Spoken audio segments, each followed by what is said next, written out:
I mean, I guess to get some rest. That's how you feeling, Slee? You ever talk trash and like as you say something, you're like, oh, I probably shouldn't have said that to that basketball player or something along those lines. It's like bring on the Nuggets, sort of. Bring them on a little bit, not too much. Don't bring them on too much. Bring them on a little bit later. How you feeling, Slee? Feeling good, buddy. You're good? Yeah. Número 7 on our list, Rajo. Key making an appearance speaking Welcome back, Espanol. Key. Absolutely. Welcome back. Roars to you, Em. Roars. Buenos dias. Not so buenos dias. No? Not so buenos. I woke up super early this morning. Go on. 5:30 in the morning. I couldn't go back to bed. I make Maita's lunch. I pack her school stuff. Yeah. I get in the shower, wake her up, get her dressed, get her ready for school. I leave by like... Feeling good about the day. I'm like, all right, we're going to be good on time, right? I get stopped by school traffic. Oh, okay. I get stopped by... Not the police. I thought you were going to say you got stopped by the cops for speeding or something, yeah. So I get stopped. And then getting here, it was just a mess. Ramps closed. I exit all the way Hoover.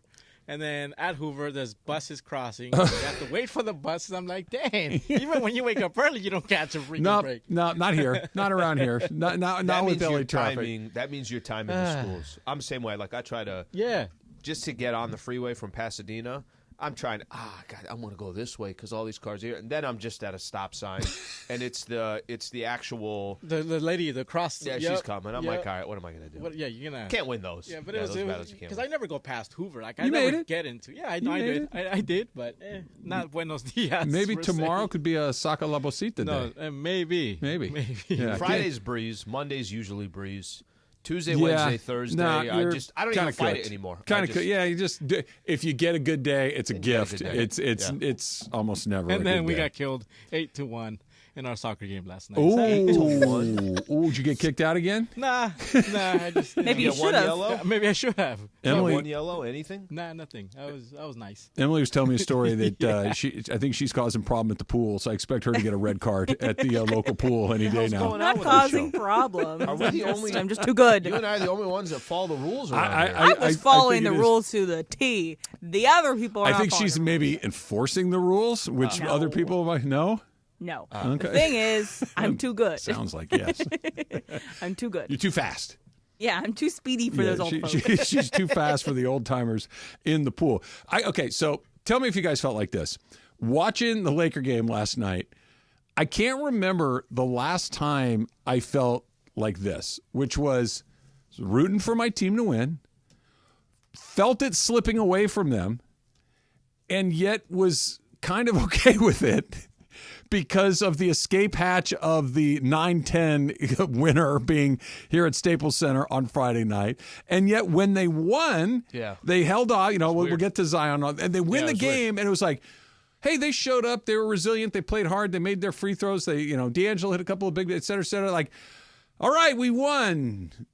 The Nuggets, huh? Okay, well, like it was such a weird game. It's the first time where the team I wanted to win was letting it kind of start to slide, and I didn't hate it. It wasn't like they're gonna blow it. It was okay. This may break our way in an odd way. It was such a bizarre emotional ride for this game where the team you want to win nearly blew it, and you were kind of okay with it, but they didn't blow it.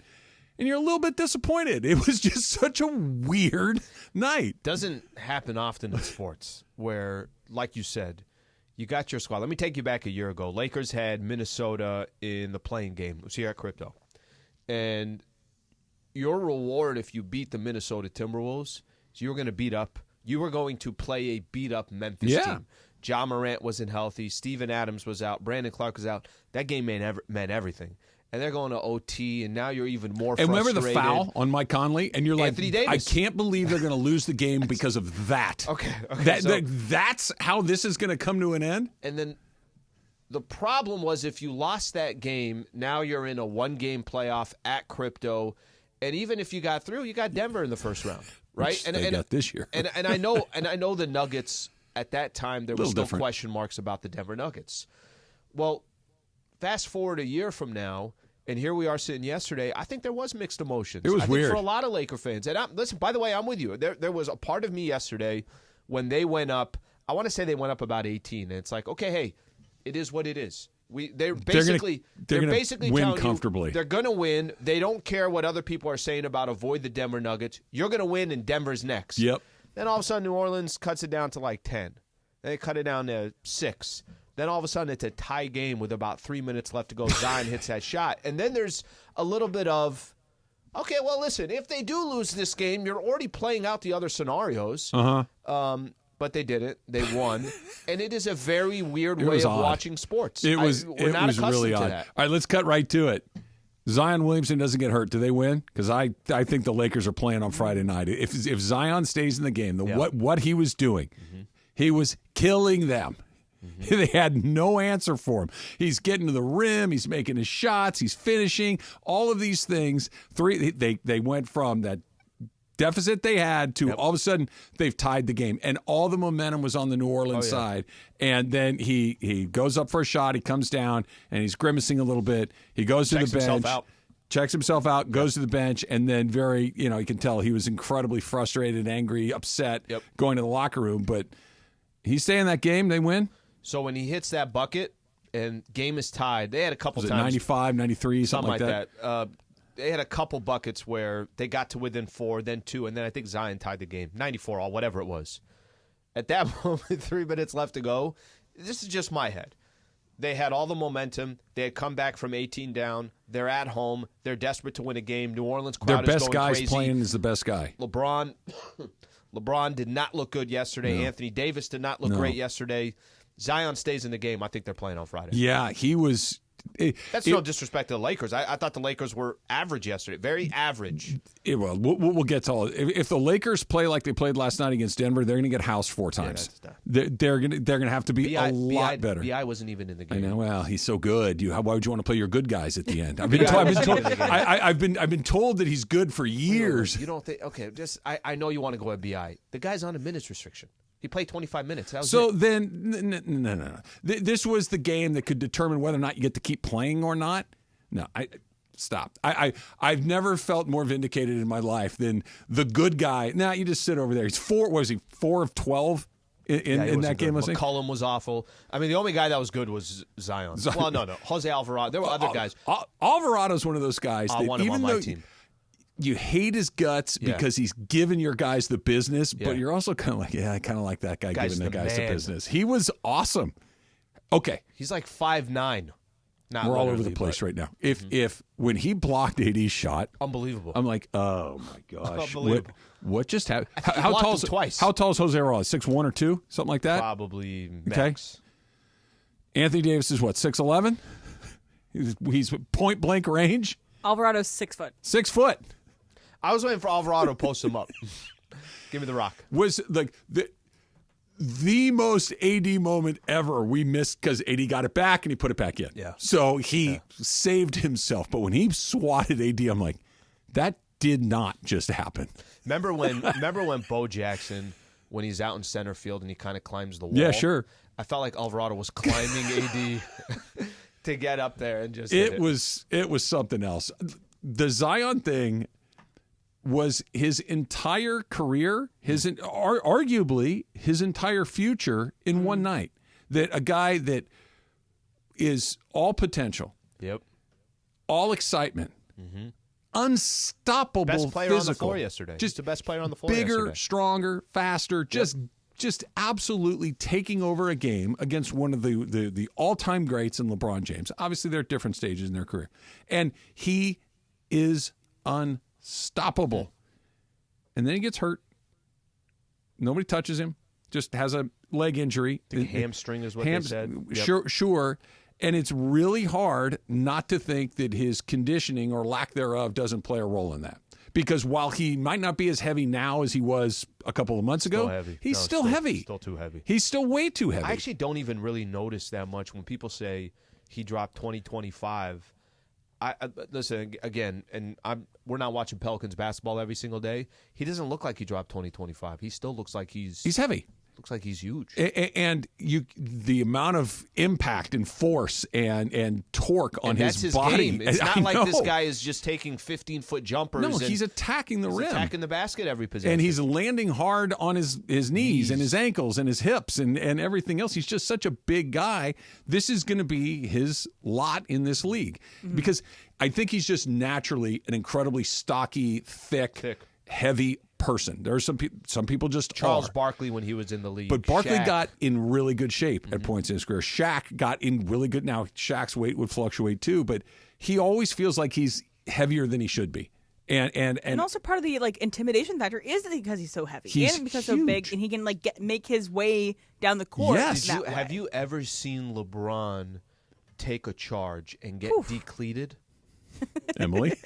So when I saw that, I was like, so LeBron hit the floor real hard because he took that charge run over from by Zion. a truck. Yeah, I've never seen Braun and got right back up. lifted off of his feet the way he did. There's that's- nobody that's built like that. There's nobody that's fast like that. Right. Zion. It's that's what I mean. That only guy. amount of mass moving that quickly would knock a brick wall over. And that is one thing to LeBron's credit that he got right back up from that dude and was gets ready up to all go. the I know time. he probably was a little hobbly and probably hurt, He but felt like on his elbow, and he's like just shaking it off and kept going. but when I saw that, I was like, AD would have been in the hospital for 2 weeks after that because that's a hard charge to take. He got smoked, and I don't know if anybody other than LeBron James gets back up as quickly as they do. That's like getting hit. That's like getting in a car crash. And Zion can stay fit without losing a ton of mass. Like he could still be an imposing person if he got fit. But it's a shame because it was so electric to watch. Like at the end of the half when he went coast to coast, going through four Lakers. And good Lakers, LeBron, AD included in those there, things. AD was there. Yep. Rui is huge and strong and powerful and very fit, and Zion's just throwing him around. But that's a great way to put it. You're saying that this is kind of Zion's career in a nutshell so far. He showed you. I think Shaq said, or no, Barkley said after the game. He said, "It's the first time I looked at Zion and said that's a superstar." Yeah, he said it's the first time I looked at him.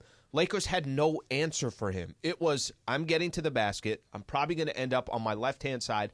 As powerful as I am, as big as I am, I'm going to kiss it softly off the glass, which is not easy to do. No. I'm going to get lobs. I'm going to kind of impose my will on this game.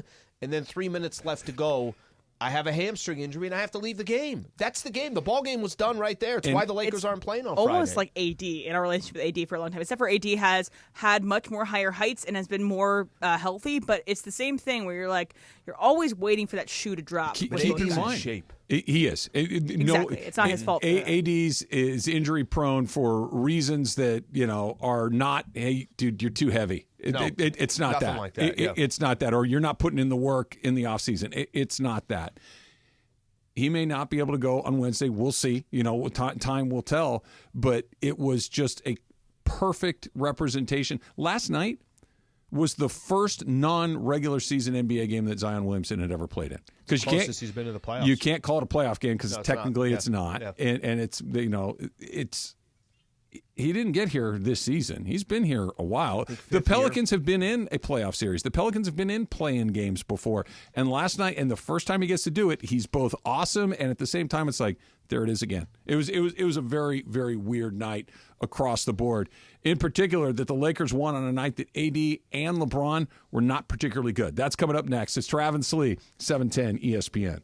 And for the ones who get it done, Grainger offers high-quality supplies and solutions for every industry, as well as access to product specialists who have the knowledge and experience to answer your toughest questions. Plus, their commitment to being your safety partner can help you keep your facility safe and your people safer. Call, click Grainger.com, or just stop by. The most followed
Tomorrow is another Ticket Thursday on 710 ESPN. Listen all day long for your chance to win tickets to see this guy right here, Neil Young, and Crazy Horse, the Love Earth Tour on September 29th at the Hollywood Bowl. Listen all day tomorrow for a Ticket Thursday on 710 ESPN. You a Neil Young fan, Slee?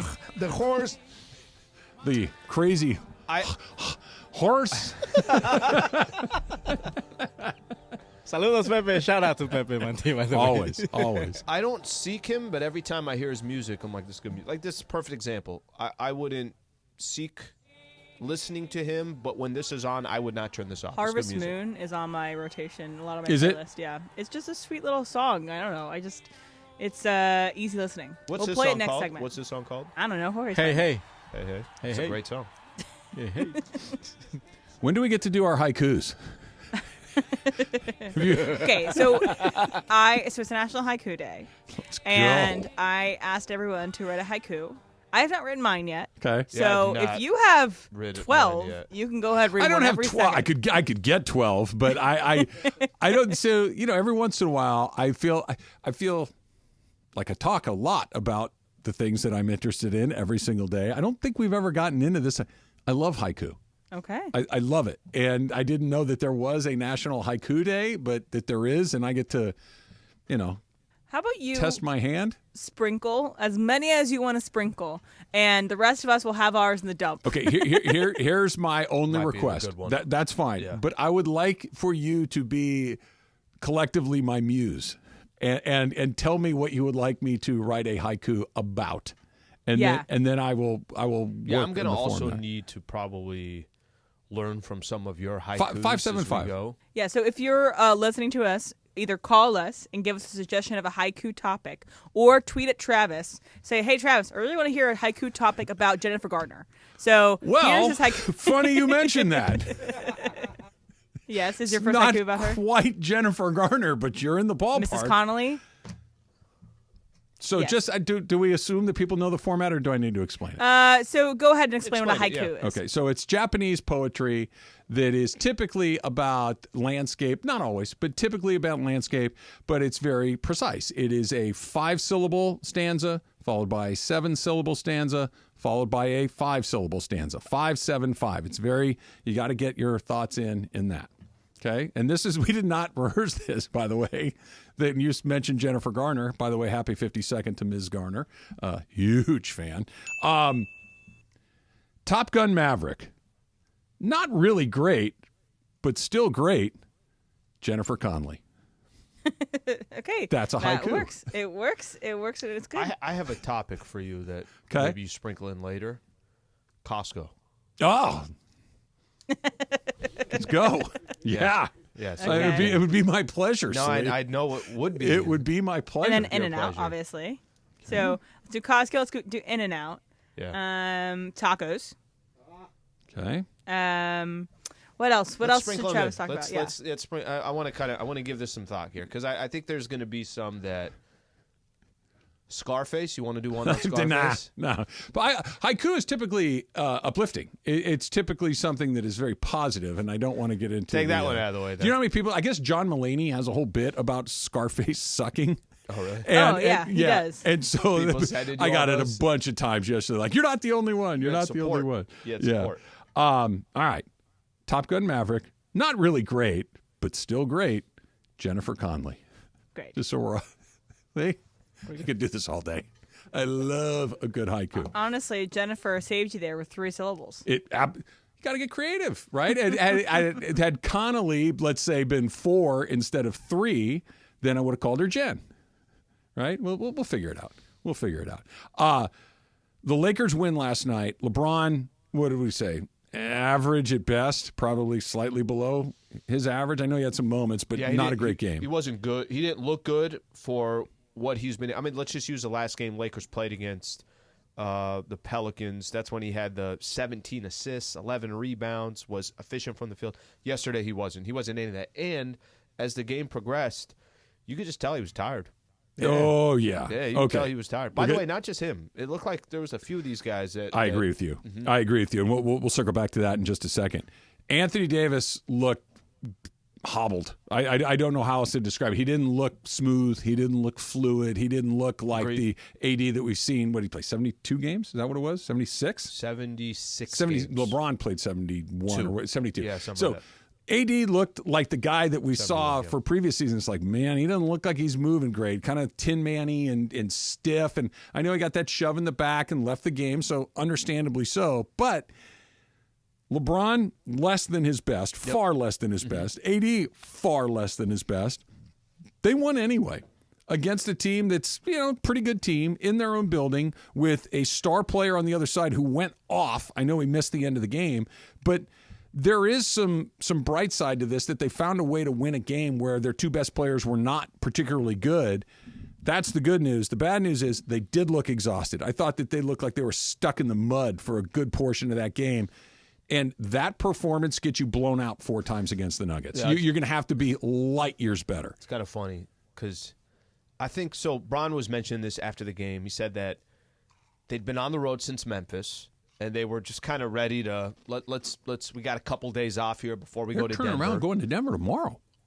What's tomorrow? Thursday. Tomorrow's Thursday. Yeah, they'll go back tomorrow. Yeah, I guess they have today off, and then they'll fly tomorrow. Yep. You're right about that. Okay, so, but this is the one thing that I'll point out. If they got any shot against the Denver Nuggets, any shot at all, D'Lo's going to have to be great. Austin Reeves is going to have to be great. Rui Hachimura is going to have to be great. Gabe Vincent, Spencer Dinwiddie, all these other guys. And you're just going to assume LeBron and Anthony Davis are going to be great. So there is this. I think it was good yesterday that they were able to get a win. Reeves said something after the game.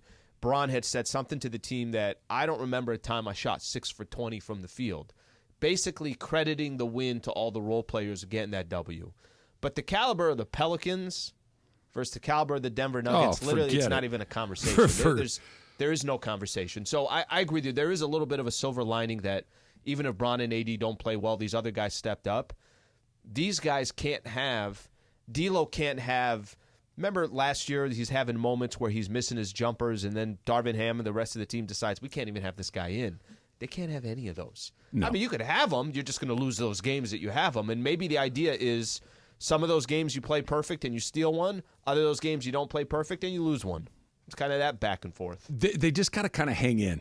Like you're going to probably get – it's so weird because when they've played the Nuggets this year, when you think about the series last year, they're always kind of in it. They very rarely get thumped. I agree with you. Right? They're kind of in it.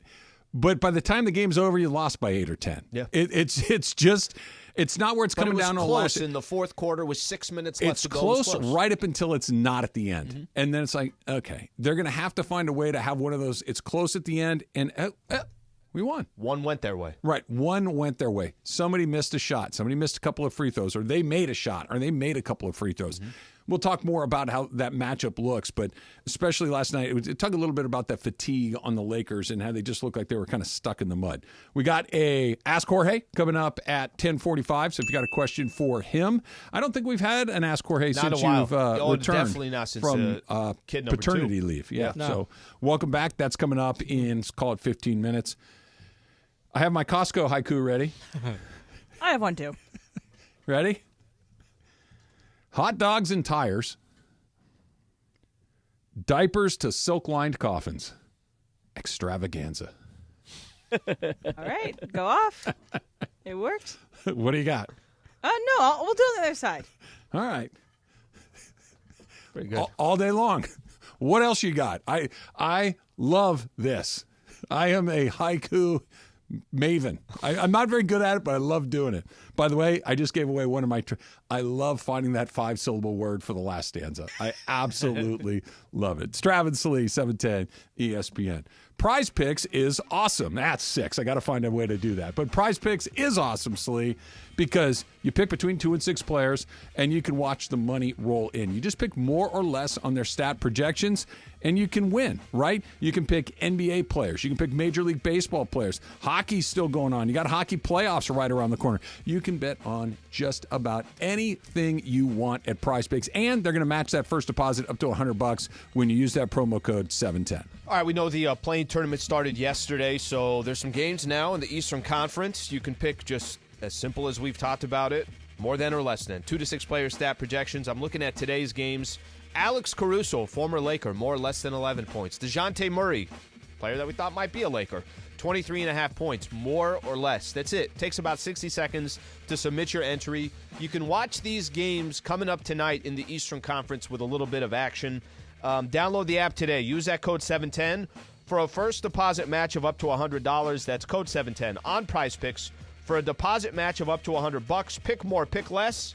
It's that easy. Hey, it's me.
Travis and Sliwa On 710 ESPN. All right, it's a Lakers winning Wednesday on 710 as we react to everything from last night in New Orleans, and we're looking ahead to the game one of the playoffs coming up this Saturday night against the Nuggets. Don't miss a moment today on 710. Keep checking back with us all day long, and don't forget, all the reaction is made possible by Michelob Ultra. 2.6 carbs, 95 calories. It's only worth it if you enjoy it. Lakers next game, 5:30 p.m. against the Nuggets on Saturday. Win that one. Yeah, just take the first one. It takes It's not so hard. Okay. I was about to say something, and then I sneak one in. No, well, sort of. But I was going to say something, and then my brain went, "No, dummy, that's wrong. Don't say that." I was going to say, if they win that first one, that puts a ton of pressure on the Nuggets. That they'll be like, the Lakers. No, it won't. They're the Nuggets. They've been through this. They've got the best player in the league. Maybe last year you could say that. Yeah, they got one. Right. They went through it. Lakers come in. They win by 2 points. Somebody knocks down a jumper at the end of the game. They win the game. Nuggets aren't like, LeBron. They're like, yeah, all right, we lost, whatever. Let's play again in a couple of days. They're not going to freak out, right? I don't think they freak out, but I think that's what it's going to take to give Lakers any shot. It's one of those games went their way. Yeah, we kept talking about it's close with like 3-4 minutes left to go, and then Denver just pulls away. The only pressure you can put on the Nuggets in this situation, the only pressure that you can put on them is, did they finally just beat us once? And even that, I don't think that's pressure. I don't think so either. I think it's more, okay, hey, we got to lock in a little bit more. Okay, what do we got? I think it's just life in the NBA that the other guy wins sometimes. Yeah, you don't win. You don't win 15 games in a row against somebody. Especially, it's not like the Lakers are trash. That's what I mean. Mm-hmm. That's what I mean. The Spurs beat the Nuggets in a game that the Nuggets needed to win. Mm-hmm. I mean, this is how the Nuggets, though, think they feel about the Lakers. This is the last time they played in Denver. So, I don't know. They want to come out and crush them. Can I tell you something? They have every right to do that right now. And I know it's the euphoria of the moment. I know, too. and I know that's fan chat and all that stuff. But they had also never won an NBA championship and are dominating the most successful franchise in the history of the sport. That I think there is a little bit of, if the Sacramento Kings did that, you'd be like, Sacramento, what are you doing? Denver can kind of do whatever they want. It's fans. Everything the fans say, I don't really care. And I know that it's been broadcasters, and it's been, Mike Malone with his, I'm going to retire. Like, there's been a few little snipes here and there. Some shots. It's fine. You want me to play another one of those snipes? Sure, give me another snipe. He came into this world as the son of a coach, but in these playoffs, he became the Lakers' daddy. Sure. By the way, you know what's kind of funny about that? That's during the parade, right? Yeah. It beat the Lakers like a round before. I know. We're still going back to Look, that. this is why the answer to the question is, what is your dream finals? Lakers versus Lakers is the right answer. They're always at the front of everybody's mind. It's true. That even if they're out of the playoffs, even if they're a play-in team, even if they are going to the Western Conference Finals, even if they are in the NBA Finals, they're at the front of every basketball fan base's mind. It's the Lakers. Mm-hmm. It's like the Yankees or the Dallas Cowboys. Or it's just there's just certain teams that are like that. The Lakers are one of those teams. Tell me if this is right. Once you get into round 2 of the playoffs, you're on the every other day schedule, right? I believe so. Or close to it. I believe so. Maybe there's a double day off in there somewhere, but it's pretty much every other day. I believe so. Does that not mean that the Lakers would rather play them now than later? Because in the round 1, you do get multiple days off between games. You do get a little bit of a breather here and there. And watching them last night, I thought that the Lakers looked really tired. The Lakers looked really slow. The Lakers looked like they had their tongues hanging out a little bit, right? Just not quite that. Go 100 miles an hour, be super crisp, be able to run up and down all night long. And I get it. With LeBron as their guy, probably not going to be able to do that all that often just because he's in his 21st season. But, AD is a big guy and all these things.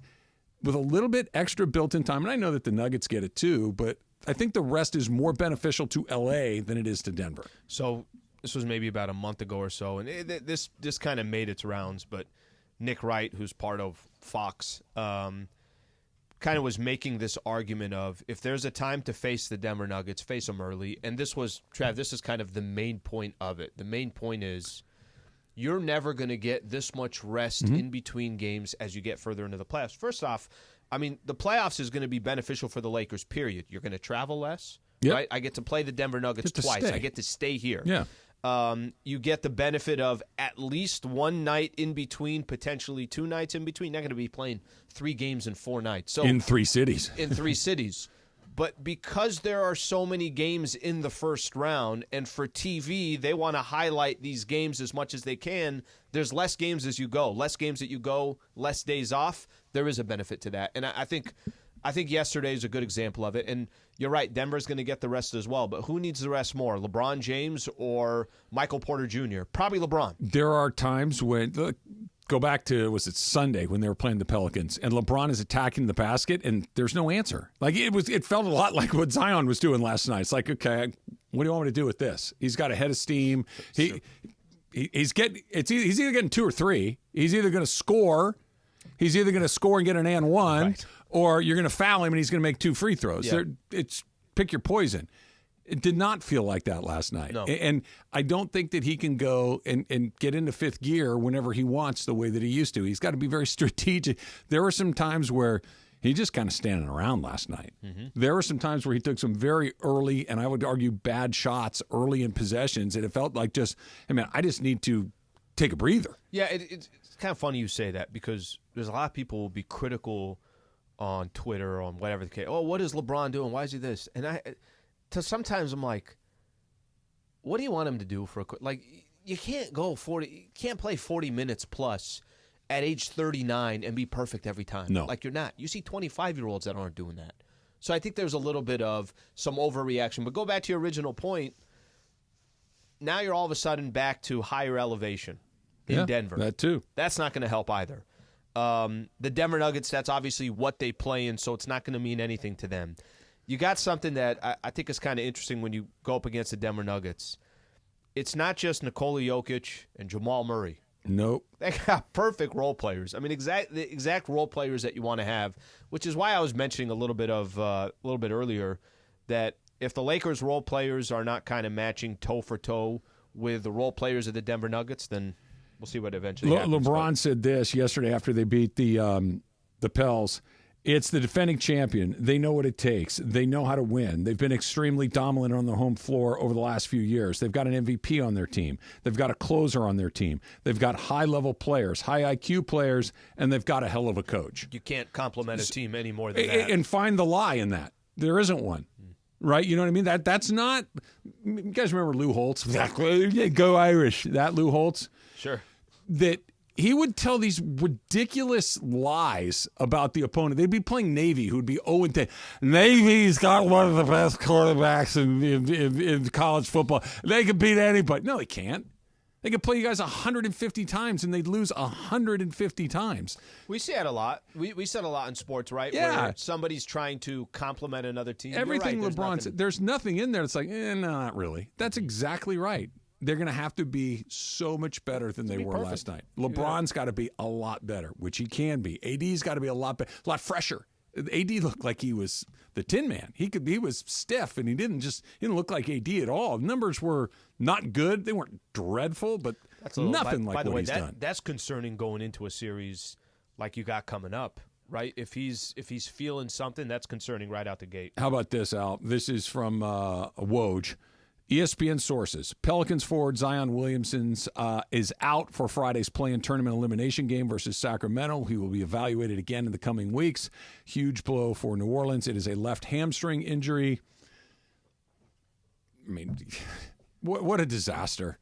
He was incredible last night. He was incredible last night. He was the best player on the floor with LeBron and Anthony Davis also sharing the same floor with him. Look, I get it. It could happen to anybody. Mm-hmm. You could have a soft tissue injury to anybody at any time, but when you have a history of being unfit, when you have a history of carrying too much weight, it's really hard not to immediately jump to his fitness finally caught up to at the worst possible, or lack thereof. His lack of fitness cost him the most important 3 minutes of his NBA career to this point, and he's going to miss what could be the last game of the season on Friday. You know how many games he played this year? I did. I saw 70-something. Yeah, 70. Yeah. Played 70. So this was also his healthiest that he's been as a Pelican. But in the moment, okay, so you're right. And let's go back. That's unfortunate. Let's go back to, was it the semifinals they played the Lakers in the in-season, right? Yeah. Yeah. What was other than the Lakers blew him out, what was the narrative? Remember Stephen A? Like, dude, I see a belly on that guy. Like the whole thing was Zion looked like he was about to vomit because he couldn't run up and down the court. He was just panting. He looked terrible. And then it was, hey, Zion's gotten in a lot better shape. His conditioning is still a story around him.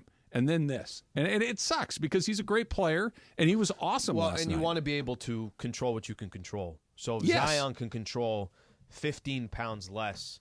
Can be a big difference in his body or on his body and on his legs and the impact that he's getting. You want to be able to control that. Emily, do you have any haiku yet? Do you want one about you or do you want one about Morales? Oh, wow. Chris. All right, so this is the Chris Morales haiku from Emily Hebel. So, Morales is chaos. He likes to watch the world burn. Gutless, bam, sucker. Okay, I like it. Morales is chaos is not 6. Morales is chaos 6. Get out of here. Okay, let me do it again. Morales, chaos.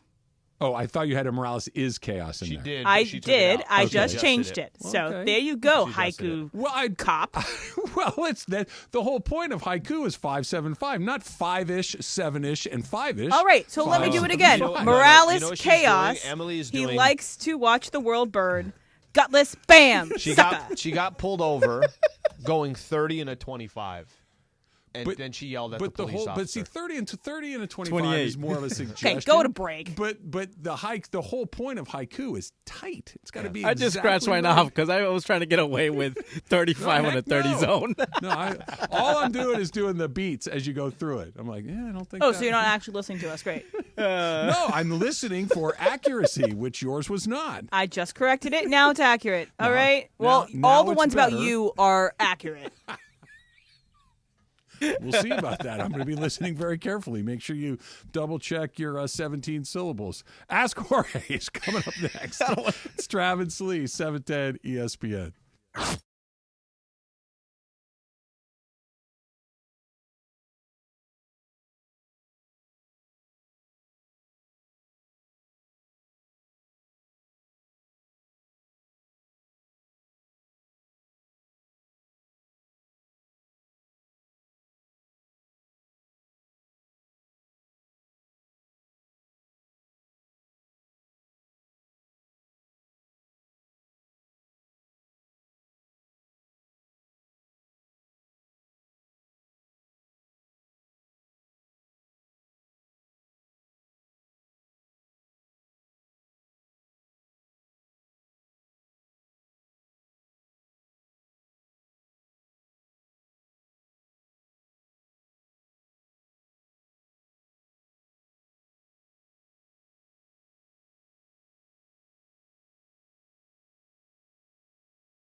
It's time, like we do every Monday, Wednesday, Friday at 10:45. Let's get to it. Ask Slee right now.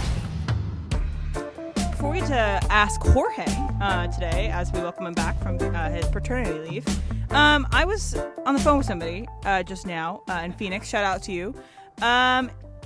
So, Jennifer Connelly is 3 syllables. Jennifer Connelly. Conley. It's Connelly. It's how you spell it. That's not how I say it. Well, that's Security guards are so, out. I say Morales as Morales. Come on.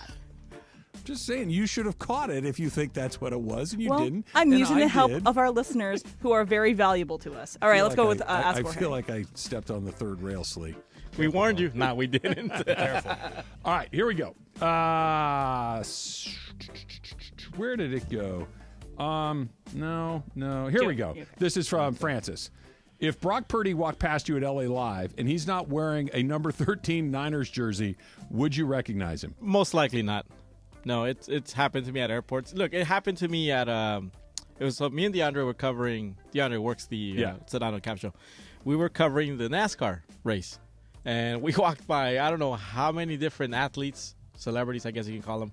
Chuck Liddell was one of those, and I could have sworn back then I was like, oh, that's the only UFC guy I know. If I see that guy, I'll recognize him. We walked. Really? Did he still have the mohawk? Yeah. Yeah. He's like, oh, that was Chuck Liddell. And then we ran into one of the guys from Fast and the Furious. Oh, look, that's the guy from Tokyo Drift. And I was Fast like, and Furious 8. Yeah. There's a few of them. So there's a couple celebrities that went by. And here's the thing with Purdy specifically. Purdy kind of looks like everybody. Yeah. Like he doesn't have, like Patrick Mahomes he's got a distinct hair and a voice, and he's super tall. It's like he would stand out in a crowd. Travis Kelce would stand out in a crowd. Mm-hmm. Purdy's not particularly big. He doesn't have that look. That one, he could sneak through the cracks. Sleep. Okay, so this one is kind of a semi-question. I'm going to mold this in. So Tim in the OC, first off, congratulates you on your, obviously your newborn. Thank you. What he's trying to find out is, he said when he had his newborn, he's probably getting about 2 hours of sleep max a night. Where are you right now in your sleep regimen? It's true what they say. Sleep when they sleep. Yep. Because when they're newborns, they sleep 2 to 3 hours. And we can get those in because when they wake up again, they need a feeding. But at the same time, 2 to 3 hour pockets? Yeah. That's when you sleep when they sleep. Also, this is what Mario told me a long time ago when I had Maite, my first baby. Mario gave me this piece of advice, and it worked. He's like, think about this. You're at work. You get to drive out of the house, during the maternity leave for your wife. When you come home, take over. Yeah. Take the baby. That's very good advice. Give your wife time to go for a walk, go with Clear your her other head. kids, go to her parents or go wherever they walk the dog if you guys have a dog. Give her space. Give her a little break because she spent time with the baby and they've been home all day. Yeah. In a lot of cases, it's when those, when the baby, how old is Kyle now? 40-something days old. Okay, so you're talking 6 weeks. About 2 months. You don't take them a lot of places. It's You not like don't. you're going to restaurants, you're running, you're kind of home a lot, and being able to get outside makes all the difference in the world. So if you could do that, then go for it, man. All right, so this one's from Capitan and Matt, and he asks, I've never been a fan of football, football. Can you sell him on the game? It's a beautiful game. Go to an LAFC match. Trust me, there's people that have never been to an LAFC match. Interns, Warren, for instance, one of the interns who got hired. Warren had never been to a soccer game. And one of the first games he covered was LAFC, and, as an intern, they get opportunities to go there. And just being there, the atmosphere, it's one of those things you have to experience. And LAFC is a perfect example because they're wild. The stadium is loud all game long, and it's easy to root for when you're going to a live sporting event for somebody that's not into a specific NASCAR sport. For me, NASCAR, I thought it was going to be just cars. No, it's an event. It's the atmosphere. It's fun. It's powerful. Like you kind of sense it. And I'm a little bit more like Capitano Matt. I don't watch a ton of soccer. I've tried. It just hasn't really grabbed me in that way. Going to those LFC games is a ton of fun. Oh yeah, it's a ton of fun. Like there's energy. And they're excited. It's hard not to get caught up in the festival. There's always something to look at. Even if the game is 0-0, there's things that keep you entertained in a soccer game like this one. Dan Peralta, rank the following: Cardenas, El Super, Superior, or Northgate? Okay, Northgate. Number one. Okay. Superior number 2. Just the what's the other one? Cardenas is number and El Super. El Super is last, 4, and Cardenas is 3. That's funny. And I'm ranging them by distance to my place. So your own personal ranking, not the general ranking. There's a Northgate near your spot? Northgate is the closest one. Then I have Superior, which is a little further, maybe a mile away. And then El Super is the furthest one, and Cardenas is, number 3. But okay, if it wasn't distance, what's the one you enjoy going to the most? Northgate. Northgate. Yeah, okay. Northgate is. They have the best prepared food. They have the best prepared food. They have, their bolillos, the pan dulce. It's just the chicken, marinated chicken. If you want to get your asada, Northgate is the spot to go. Okay. Sounds about right. Northgate is, there's one down the street, by the way, on the Olympic. You got one more, Slee? Got one more here. Quick one here. John Ferris, who's been a great listener here on 710. Chili Verde burrito, wet or dry? I'm going dry. I'm always dry. Yeah. Chile. There's no wrong answer here, by the way.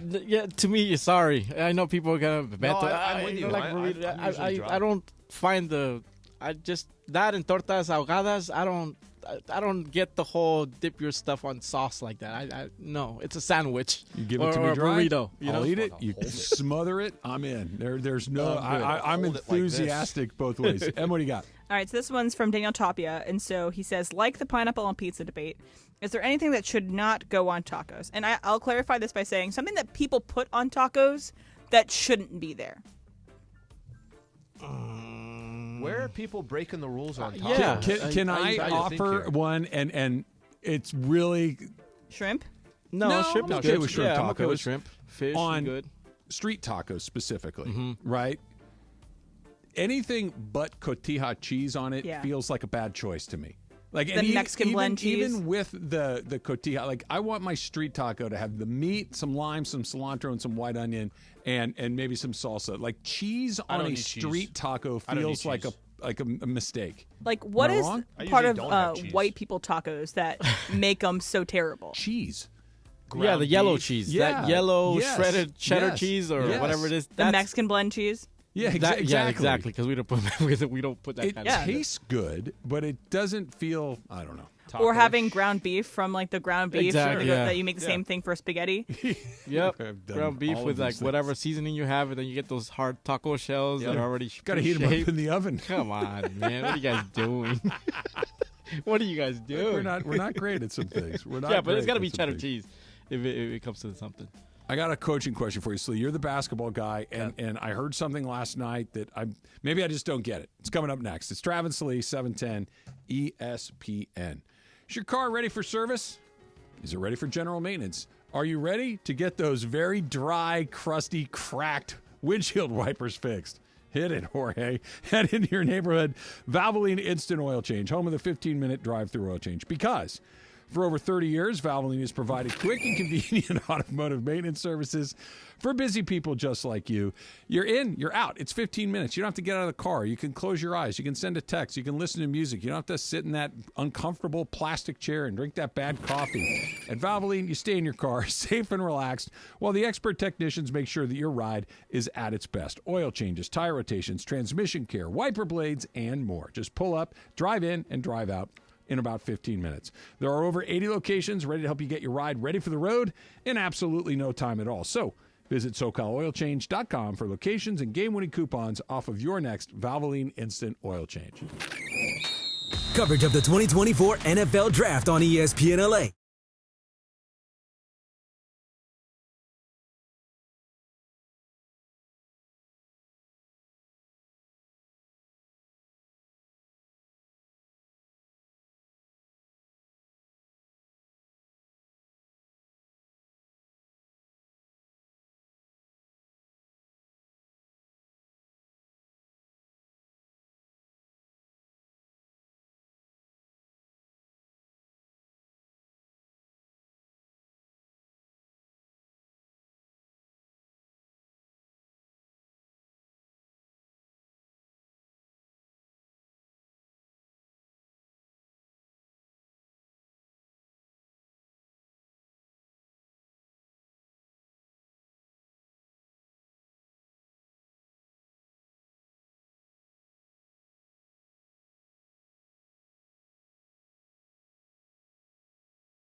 I don't Great question. Travis and Sliwa On 710 ESPN. Tomorrow, it is another Ticket Thursday on 710 ESPN. You're going to want to listen all day long for your chance to win tickets to see Neil Young and Crazy Horse, the Love Earth Tour on September 29th at the Hollywood Bowl. Listen all day tomorrow for a Ticket Thursday on 710 ESPN. So we had the breaking news that Woj was saying that Zion is out for Friday's game against Sacramento, that he will be reevaluated with that hamstring injury in a matter of time, but that he is not going to be able to play against Sacramento. So if they win, maybe they can find a way to get him back in. If they lose, then I think it's a wrap. It's going to be hard for them to win that game. Yeah, it's at home. Maybe Brandon Ingram has a big night. Who knows? But he could be done for the year. Sure. We'll see. Sure. Also breaking news in the NBA. The NBA has banned Raptors' Jonte Porter for life after allegations betting on some player props on himself. And apparently there was a whole lot of action taking place over a pretty long period of time. But Jonte Porter is banned for life. That's not a sentence that you hear very often, where player X is banned for life. Like, we were talking about it this morning, and Pete Rose obviously jumps to mind right away. And then you've got Porter this morning. I'm sure there are one or two or more others that we're forgetting, but that is not a long, suspended for a year, suspended indefinitely all the time. But for life, you got to do, basically it's gambling is the thing that gets you banned for life. That's about it. Yeah, and it's a kind of a weird time in sports. It really is. And I know we're just coming off the last couple of weeks talking about Ipe and the situation with Shohei Ohtani. You cannot watch any sports anymore. No. This has been the case over the last couple of years, where betting is not somehow involved. Hey, here's the line on the games. Hey, are you taking – I saw something yesterday. I think it was like a FanDuel thing that was going on. Barkley was guaranteed. He's doing his Pelicans thing, whatever the case is. Everywhere you look now in any sport, betting is a part of it. If you have listen, I don't know if addiction is the right way to put it, but if you have an addiction and it's something around gambling – you better not be a professional athlete. You're an athlete. Come on, don't tell me that this isn't going to happen more. It's going to happen. And I'm not saying that even if the way sports gambling is now across the platform when it comes to sports, even if none of this was happening, obviously somebody who is a compulsive gambler or does not have that can't kind of hold back on whatever it is, dude was betting on NBA games, his own games. He's betting on himself. Or more to the point, he was betting against himself. Yeah. Like, don't they always say in life you should bet on yourself? Well, not in this case. Took it literally. Don't literally bet on yourself. And I know, well, the hypocrisy of the leagues are selling this, and we read commercials, and we do these things, and you and I play daily fantasy sports. We do, and it's fun, and it's a fun way to do it. Here's the difference. We're not in the league. It's like, can you and I go drinking? Sure. Whenever we want? Yeah, kind of more or less. But if you're an airline pilot, you can't show up to work hungover. You know what I mean? Like, there are certain jobs that say, I know that for the general public, it's cool, but for you, it's not. And this is one of those cases. I'm also not sipping on a bourbon during the show. Like, there's certain things that you can't do. But you could. And no one's banning you for life from doing it, because at the end of the day, all it does is it affects you. It doesn't bring the whole thing crashing to the ground, right? It doesn't affect anybody ultimately other than yourself. But if you're flying an airplane, you got 300 people in the plane. Mm-hmm. If you're in a basketball league and all of a sudden these games aren't legitimate, the league has a problem. So there were two other people that come to mind when I was thinking just now about the people that got banned for life, and they are both people that have, in that time, ruined the idea that the sport is fair and that they kind of cheated in some way. So Lance Armstrong and Tanya Harding. Both these people,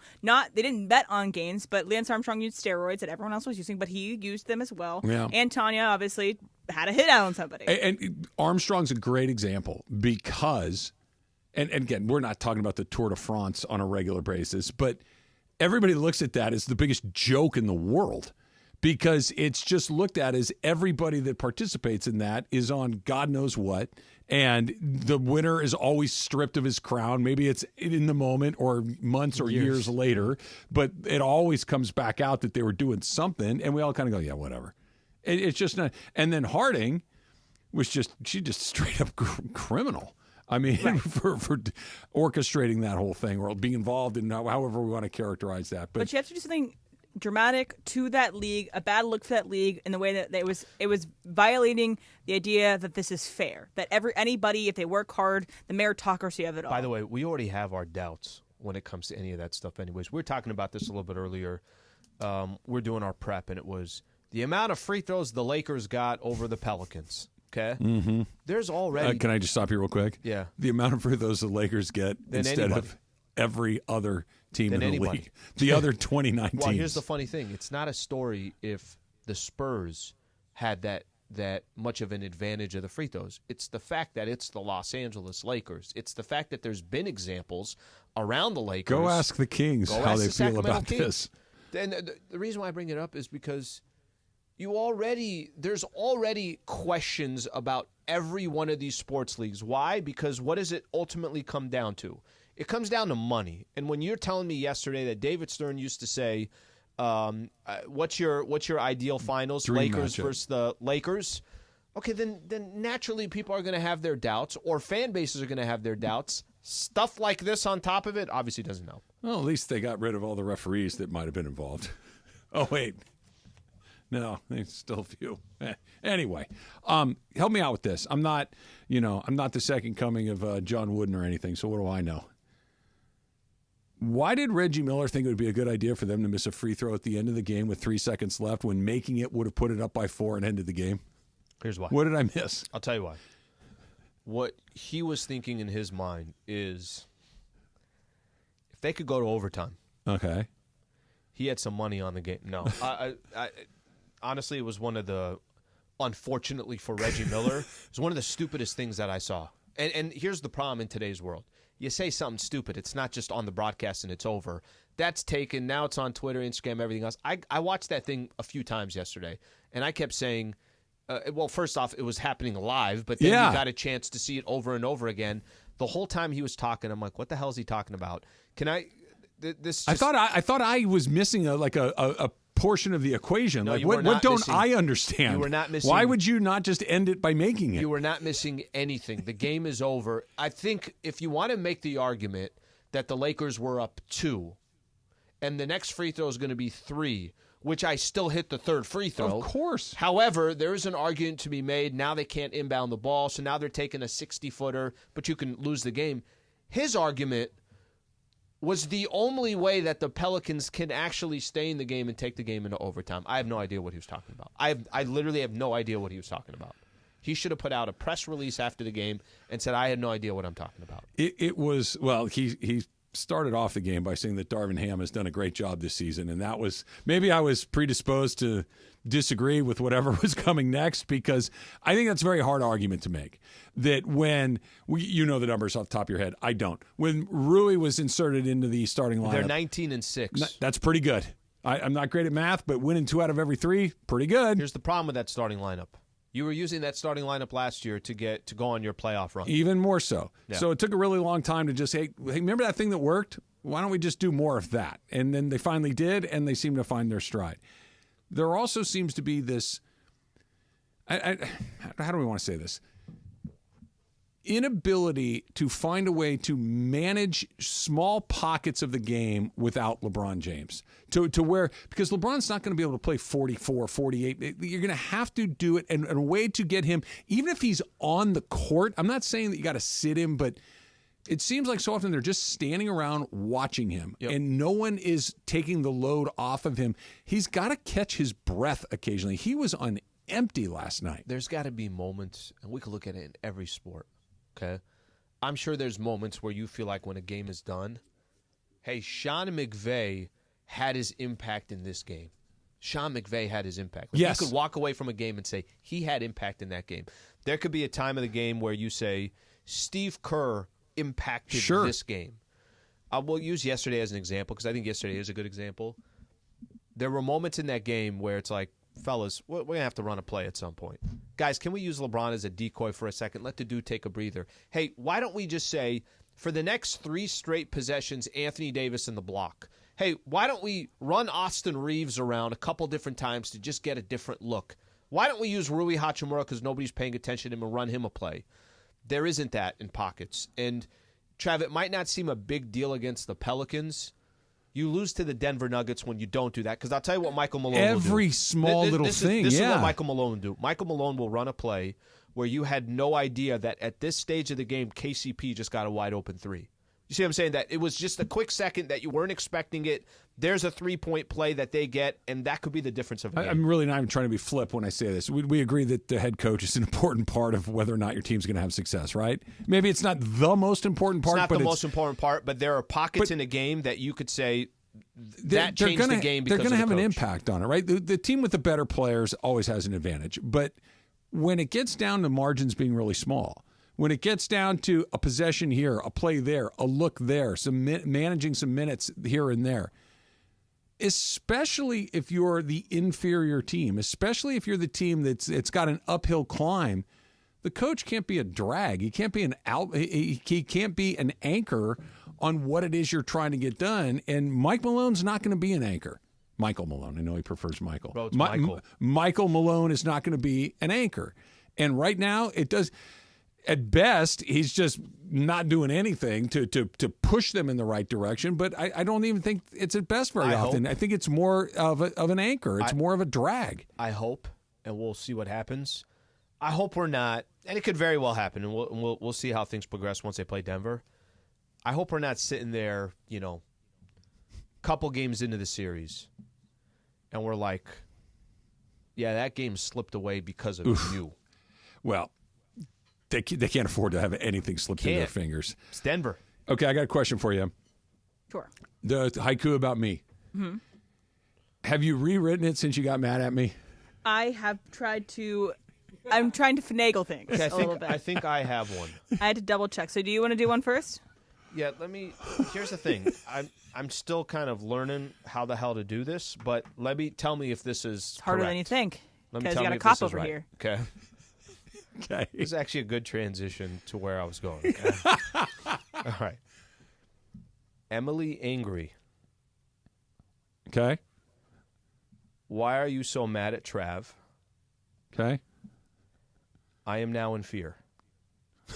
It works. Does that work? It works. Does it get past the cop? Yeah. Well, no, it's not. I'm not the cop. I just know how to count. Okay, that's what a cop would say. Did you see what I'm saying here? See where I get nervous? Well, I felt like we were on it. Like, I got the sense that she was kind of mildly amused by my enthusiasm for haiku. And then when she made a small mistake that I pointed out, now I feel like what was going to be mildly cruel to me is now going to be a body blow. So this works? Yeah. Yes, it okay, works. we got Good job. That's good. Yeah. Good job. All right, so mine. Do you want one or two? Let's start with one and see how we do. One.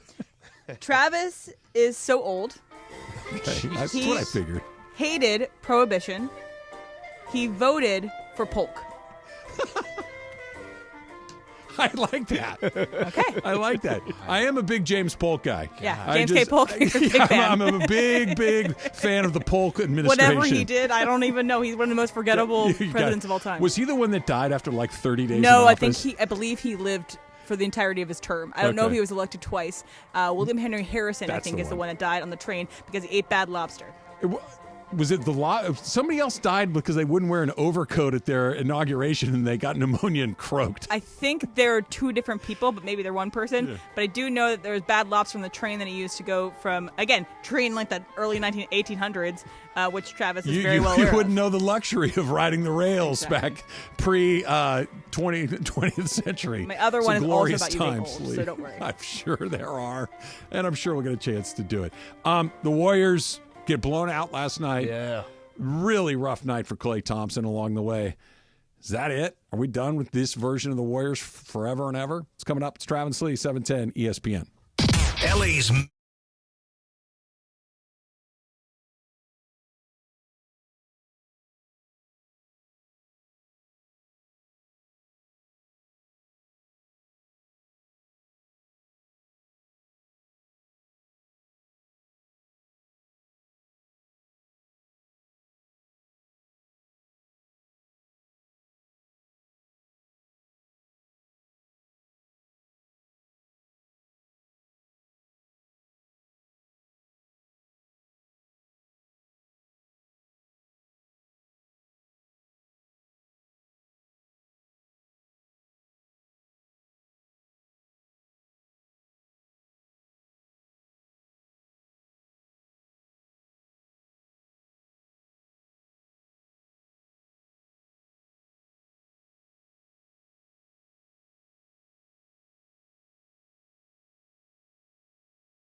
yesterday leave the show and head home.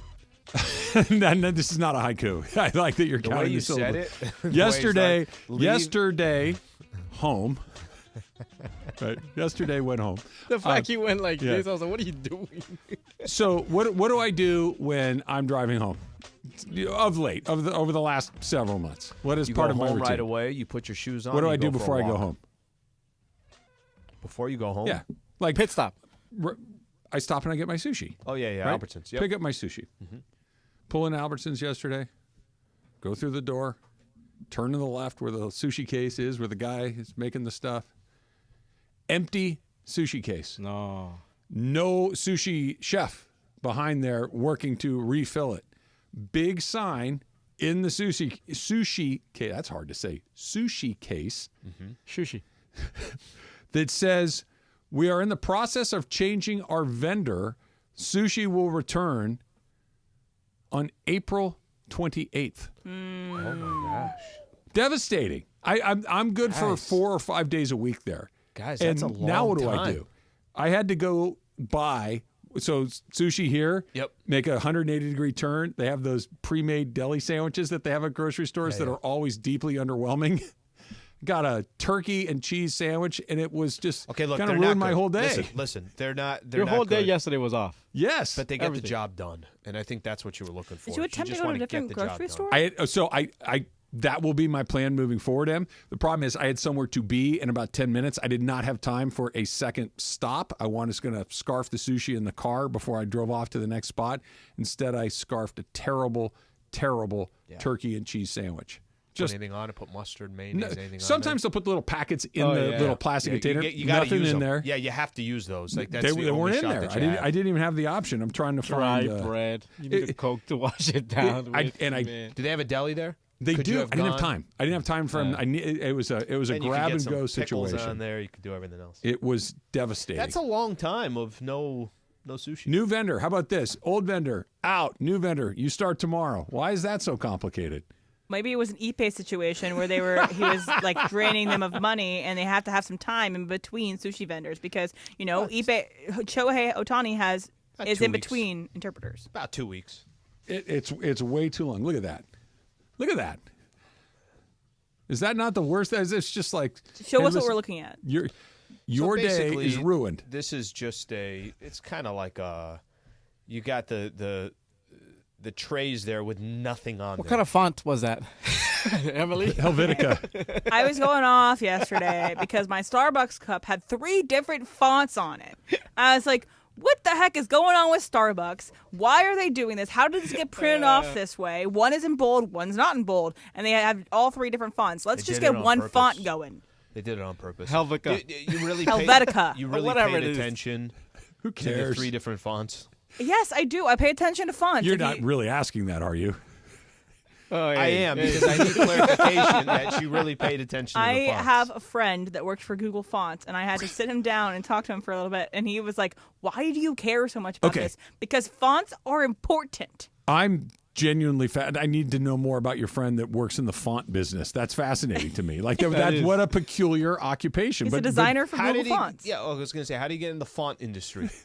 Been wanting to get into the font game. I just can't find my way in. And Google has some great fonts. They have a lot of variations in their fonts. I specifically use Roboto for all of our stuff typically because I really like that. But yeah, fonts are important. Roboto, is that what that's called? Good font. That's Times New Roman. Clean. If you're writing emails are a different font because the emails. So Outlook does not have Roboto on it. So this is Roboto I'm looking at here. Yes, Roboto's on the screen on the Zoom. You text. What kind of font is that when we're texting? I don't know. Whatever comes on iPhone. Exactly. It is sans serif, and that is an important thing. See. Sans serif. So serif is like Times New Roman, where you have little like edges on each word. So sans serif is what most casual things are. So, never mind. Is your second job as the font person? No, she moonlights at Google Font. Okay, I am going to lean on one thing with her on this. I feel like sometimes on Microsoft Word, I basically use the same. I'm sure you do as well. The default, right? Whatever comes. Whatever default, but when you're doing your pregame for the Rams or something, right? And you're typing everything out, and I have a template. and I continue to use it. Oh, you write everything out. Yeah. So that's right. You're using yours. So my template that I have, it's kind of like, all right, it's game 74, and then I'm just making the adjustments. Lakers versus Grizzlies. But I feel like every time I kind of start getting into my, like, there's so many different fonts out of nowhere. It's the size is 11 and then it's 12. I'm like, what the hell's going on here? Can I just? Is there one button that I could use that makes this everything the same? All Why around? would you wish that? But you can't. Or you can do Control A and then you can change it all to one thing. Control A and then you do the font you want and the size that you want. And graphic design is my passion, as everyone knows. So, for example, I dropped down my Google Docs right now. So, Roboto is sans serif. Times New Roman, serif. Georgia, serif. Arial, sans serif. So, if you look at that, you can see what these things are. So, again, I know no one cares. You made up at least half of those. A guy that was on hold just hung up. So, no one cares. The Warriors are out. Yeah. They were barely in. They finished in 10th. They had to go on the road, and they got blown out by a Sacramento team that was missing two important parts of their team. Blown out. Yeah, blown out. And it really was never really – it was – they got it up to about 10, and then it kind of just stayed there for most of the night. Dropped to 7, up to 13, back to 8, up to 14. It never really got close. They ended up losing by 24 points. Klay Thompson had a rough night, 0 for 10. Maybe his last game with the Warriors. Did not score. And it might be the last game of the Warriors. And you wonder if, look, I have a really hard time envisioning Steph Curry ever playing for another NBA team. I think he's one of those guys that just, Kobe Bryant, I can't envision him, even though I know he got close at one point. Magic Johnson, there's just some guys who just can't really. Larry Bird in something other than a Celtic uniform just doesn't sound. Steph feels like one of those guys. I don't know if the same is true about Draymond. I don't know if the same is true about Klay Thompson. I think that those guys could, I've had great careers with the Warriors. They're going to be Warrior Hall of Famers, all that stuff. But it did feel like last night was kind of the end of an era. Like they gave it one last shot at it, and they barely got in, and then they got smacked by the number 9 team. Yeah, I think that's the question, too. I think the question, if you're the Warriors, if the goal is to continue to win, it's impossible that you come back with the same team. It's impossible. If the goal is to win, I think you're looking at Klay Thompson, and this is part of just – it could very well be one of those days where it's like, Klay, this was an amazing run. Klay could say the same thing. Klay made a lot of money with the Golden State Warriors. Mm-hmm. It was a perfect partnership. They won 4 championships. They were as competitive. It was a really unique – it's the first dynasty we've really seen since you want to call it the – San Antonio Spurs, the Lakers with Pau, but that's 2 chips in 3 years. Heat? The Heat, it's 2 chips. Yeah. I'll tell you what a dynasty is. 4 rings, that's a dynasty. So if we're kind of picking and choosing what we want to define as a dynasty, but I have a difficult time thinking, and I don't know what they're going to do, and Michael has said this before, that this is more about, it's less about paying Klay, it's more about getting under that, that tax. The threshold. The thresholds that they have. But I don't think it's just about that. I think you're also seeing that it's done. Great things always end. And I think last night was an indication that this thing is over. You could try to remix it any way that you want. It'd be hard to argue that, no. Here's why it looked like that. It looked like that because it's over. Yes. You know what I mean? It looked like that because they're just not quite good enough anymore. You were holding on to the number 10 seed. To the last, week of the season? You lost to the Sacramento Kings. Next year, you're going to tell me that the West is getting worse? Ja Morant is going to come back. They were a number 2 seed a year ago. Mm-hmm. Houston Rockets, they'll put up a fight. They're getting better. San Antonio Spurs have Wemby, who everybody's like, yeah, give this guy a quick second. I don't know who's going to drop in the Western Conference. So I say all that. We might have watched the end of a dynasty yesterday, and I hate to see Klay go out like that, but that was sad to see Klay go out the way he did. Let's push the ball down the field. Yeah. Klay on the Lakers. Interesting. It kind of is. I'll be honest with you. I think it's interesting. Yeah, I do. He went 0-10 last night. You're right, and that's definitely a part of this. They need a sharpshooter. It's interesting because I don't think you need to get older and maybe not great defensively and hot and coldery. I think Klay at this point is kind of a hot and sure. Can he have a night where he lights it? Of course he can, right? We saw him do it. But the reason I think it's interesting is not because I think it's a great idea to do it. I think it's an idea that they will consider. I think it's an idea that is not just immediately batted aside. It's like, thanks, but no thanks. Let's talk about some other guys. I do think it'll be considered. Do you know why I think it won't happen? I think Clay still wants to get paid. And I think if there's a team out there that's willing to pay him, then he'll probably go where that money is. Factor cap? Any haiku in factor cap, Em? Maybe. I may or may not have been working on a font haiku during that segment right there. We'll see if I got it on the other side. It's Travis Lee, 710 ESPN. Next Gen is the official AC Heat and Plumbing Company of SoCal sports fans. That's right. Next Gen, the best in the business. They've got thousands of 5-star reviews online to prove it. I had the guys from Next Gen come on out to my house and give my AC system a look over and a little bit of a tune-up, and I'll replace some air filters. This is what they do, right? And right now, you can get a 28-point full heat and AC safety inspection and tune-up just $44 through April 30th. That's right, just $44 to ensure that your system stays running strong all year long. And they're even going to throw in that free air filter at no extra charge. And if you're sick of dealing with a slow drain, you can get a drain cleaning with camera inspection for just $44. This is pricing that you have never seen before. So call 833-3-NEXTGEN. That's 833-3-NEXGEN. And if you're dealing with some allergies right now, right? How about you call NextGen and breathe easy with indoor air quality solutions that will fit any budget. 833-3-NEXTGEN. 833-3-NEXGEN. And you can go online to schedule at nextgenairandplumbing.com.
Everything I've said is a cap, but I'm going to go fact. First of all, it's not a cap. It's No, it just is a cap. Welcome to Factor Cap. Hey guys. Aloha. Aloha. Would you like a haiku, Slee? Yeah. I want one. Would you like one that is font related or other?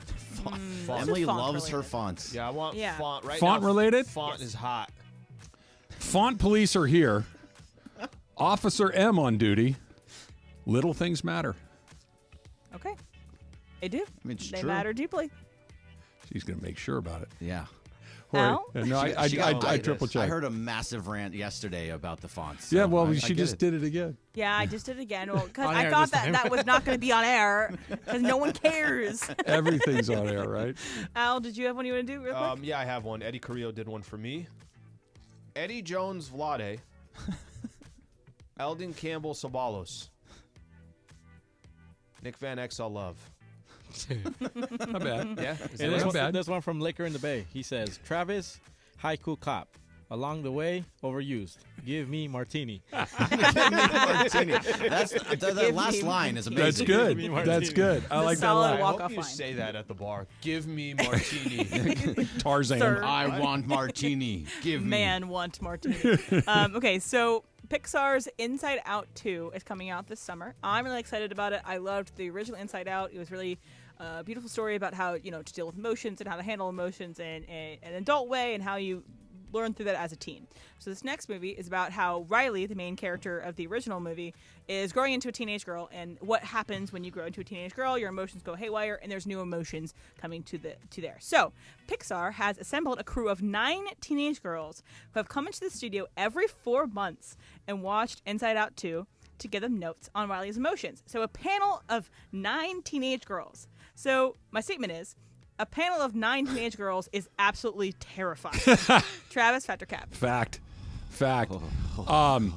Yeah, there's a lot going on with teenage girls. They're mean. They're kind of mean. You don't get the same person 2 days in a row. That's the biggest challenge. Is that one day everything's fine. That's the wonderful young lady that I've known for her entire life, and she's becoming a woman, and then it's like, this person's a monster. Like what happened? Who wronged you? Like, I don't understand what's going on. And your crime usually in these moments is good morning. that's usually what sets it off. So that's incredibly terrifying. Berg? Yeah, it's beyond terrifying. I am just starting to go through this for the first time really ever. With your Riley. So, yeah, Riley, my Riley is... She 13? She's 12. 12? But she must be 15 at this point. She is fully preteen. She's a teenager. I don't care that she's preteen. So I'm going to need to ask you in the break, Travis, like what to do in these situations because it is horrific. But you can only I don't know answer in how to haiku. answer. It's no, Slee, I'm telling you, it's fully terrifying. Al, what do you think? I'll go cap only because I don't have the experience. So I want to. You've never been in a room with 9 teenage girls because it's terrifying. This has never hit home. The rec center, no? Oh, they're boys. Is it co-ed? The the boys were much more annoying than the girls were. But listen, I have 2 sisters, but I can't even go back and think of back in that time how they were acting. They're probably much more headaches to my parents than they were to me. But I don't question that it's true. I don't question that it is fact. I just haven't personally got it, so that's why I'm saying cap. Okay, Jorge? Now I'm terrified, guys. Your experiences, and she's only 5. Oh, no, yeah. Man. She's wonderful right now. You've got at least 5 or 6 good years left. Easy. And if you're lucky, you might get 8 or 9. Yeah.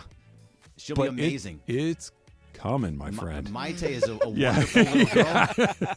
People told me that, Jorge, and I was like, no, she's great. She's never going to be like that. And is it as scary as a former teenage girl turned woman that being around other teenage girls, is it as scary for females as it is for males? In my age now, Yes, and interacting with a group of teens right now would be absolutely terrifying. 1, 2, as a teen, it is terrifying because the girls around you are all so mean. And as a person, you're also experiencing so many variants of emotions that you don't even know why you're responding the way that you are responding. So it's all terrible on all levels, and that's why Inside Out 2 will probably be lovely because it's going to explore all of that. So can I give you an example? That we did Legos over the weekend, and like one was out of place. Lost it. Just threw everything. I'm done. I'm getting out of here. And ran to her room and just closed the door, slammed the door. That was it. I was like, I don't know what happened. You just wait for her to come back out and wait it out. Don't even go in there and be like, just maybe a very, but again, you're sticking your head in the lion's mouth. Just a very quick, is everything okay? Yeah.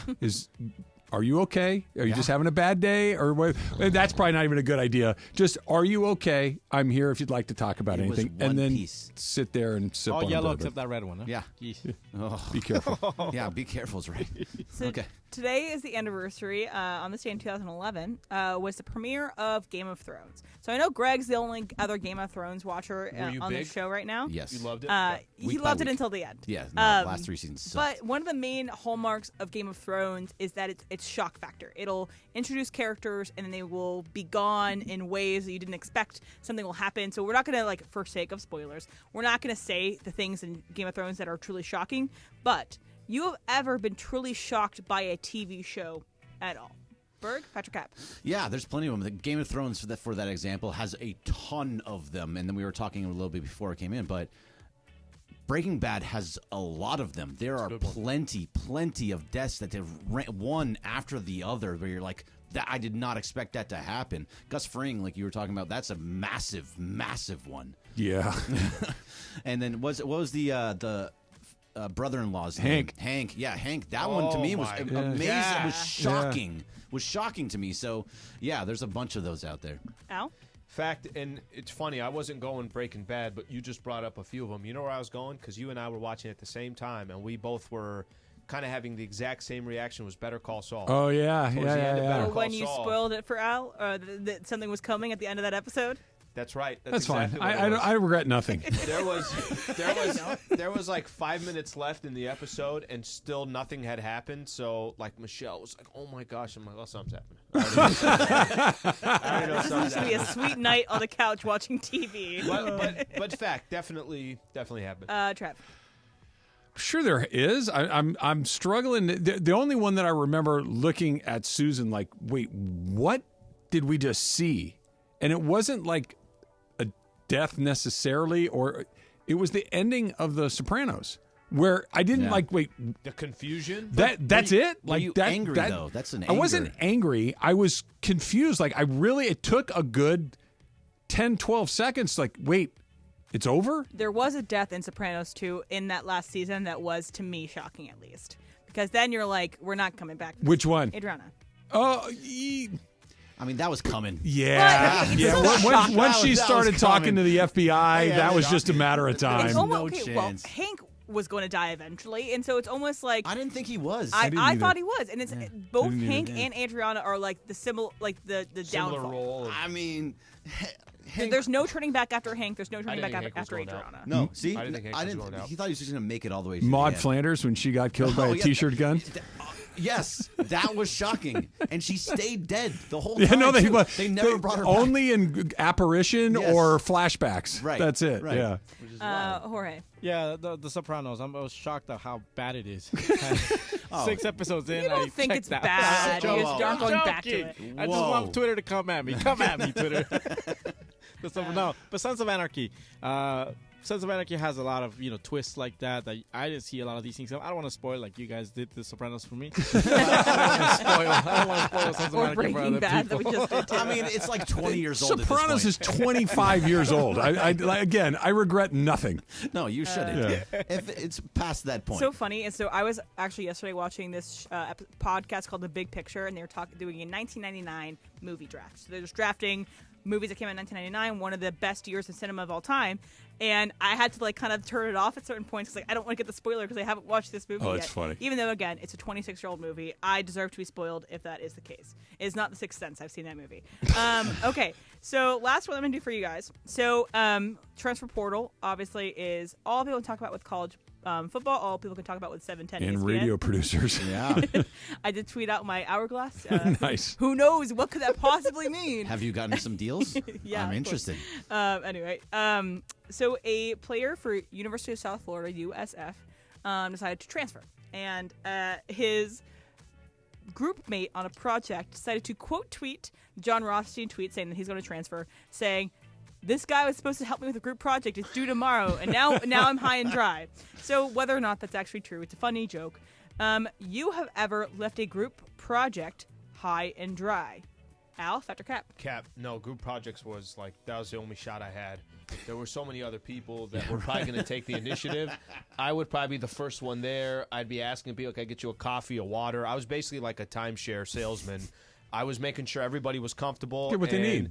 And if we can all work together where you guys kind of know what you're doing more, so Cap for me, I was ready to go for those group projects. Trav? It's I forget how you have ever left group. It's Cap for me. I've never done it, but for a very different reason. Group projects were never part of my academic life. Really? It is a thing that when my kids were in school, Right, when you're doing the one classroom thing back in the 1960s. on the blackboard with our slate. Yeah. Yeah, no, it was Smacked with rulers. when my kids like, well, I got to do it with these three people. I'm like, no, you do your homework by yourself. You do your book report by yourself, and it was completely foreign to me. Like I had never been a part of a group project through elementary school, high school, college. You did your own stuff, so I never had I would have. And if I could have left somebody hanging, I absolutely would have probably done Right up that. your But alley. it never. No, I'm not a good team player in that Why are you regard. such a lone wolf? It's just not my thing. Like I would do it, but I wouldn't be like enthusiastically part of the group. So Cap. Greg? It's fact, unfortunately. I knew that. Of course you did. Why wouldn't you? So I went to CSUN for maybe, I don't know, 3 months. Go tops. Matadors. Yeah. And very, very short amount of Colorado, time. right, too? Yeah, I was started at Colorado. I went to Santa Monica City. I had some time at Hawaii, Manoa. I had some time at CSUN. I've been all over the touched place. them You're all. just doing the 14 college thing. colleges. I bounced around a good amount. Transporter before was it? Right. I was the first. But in CSUN, I was there for a very short amount of time. But I was in a class. It was like a communications class. I don't remember what it was. But we had a group project, and I decided I don't want to be at CSUN anymore and just left. And there was the project was due as maybe in like 2 weeks. Ooh. And I was like, I'm just out. Yeah, And peace. I never went back. I just stopped going to class. So Oh. I screwed It's one all way to do it. If you're listening and I was in your class, sorry. Hey, sorry, not sorry. All right, Jorge, what do you think? Absolutely. It was earth science in college, and there's a drop date before you get affected on your credits or whatever it was. And we had gone to Dana Point. I waited for the field trip to happen. So we went to Dana Point to check out those pools. Yep. Or, the Tide pools. Yeah, tide pools and stuff like that. And then after that, we had a team project based on something. They started scheduling meetings at the school Starbucks. Oh, we're going to meet after class for 45 minutes and discuss our roles, this and this. Check. Peace out, guys. Checked out of class. Deuces. Yeah. I dropped the class and never came back to earth science. I left them hanging. I have not done this, but I have seen it done when I was at school at UVA, is that on the presentation of a group project, if the other people did not participate, the person that presented on the PowerPoint just said just their name. No one else's Awesome. name. Threw them under the bus because they did not help whatsoever. Power move right there. And I was like, I would be terrified of you, but I did. That's some power. That's bold. Yeah, so instead of saying the group project by Emily, Jorge, Travis, Greg, and Alan, they just said Emily.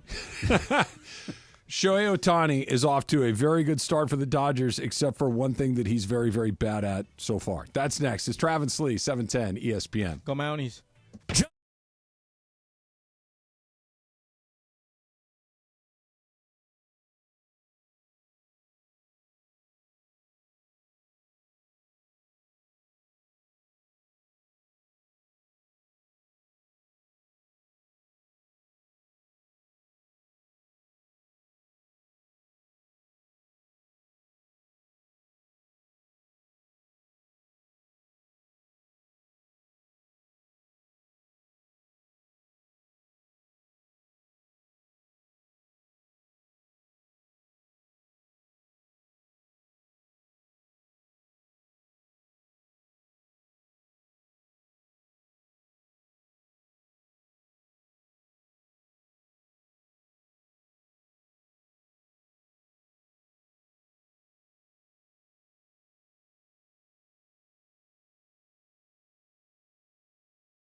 is In and Out Mark Cates's account? Yeah, that's okay. Cates. So he's going to want to get this over there because they're going to want to put this on T-shirts and things like that. This is basically their new slogan. They should tweet it out today. They should. I agree.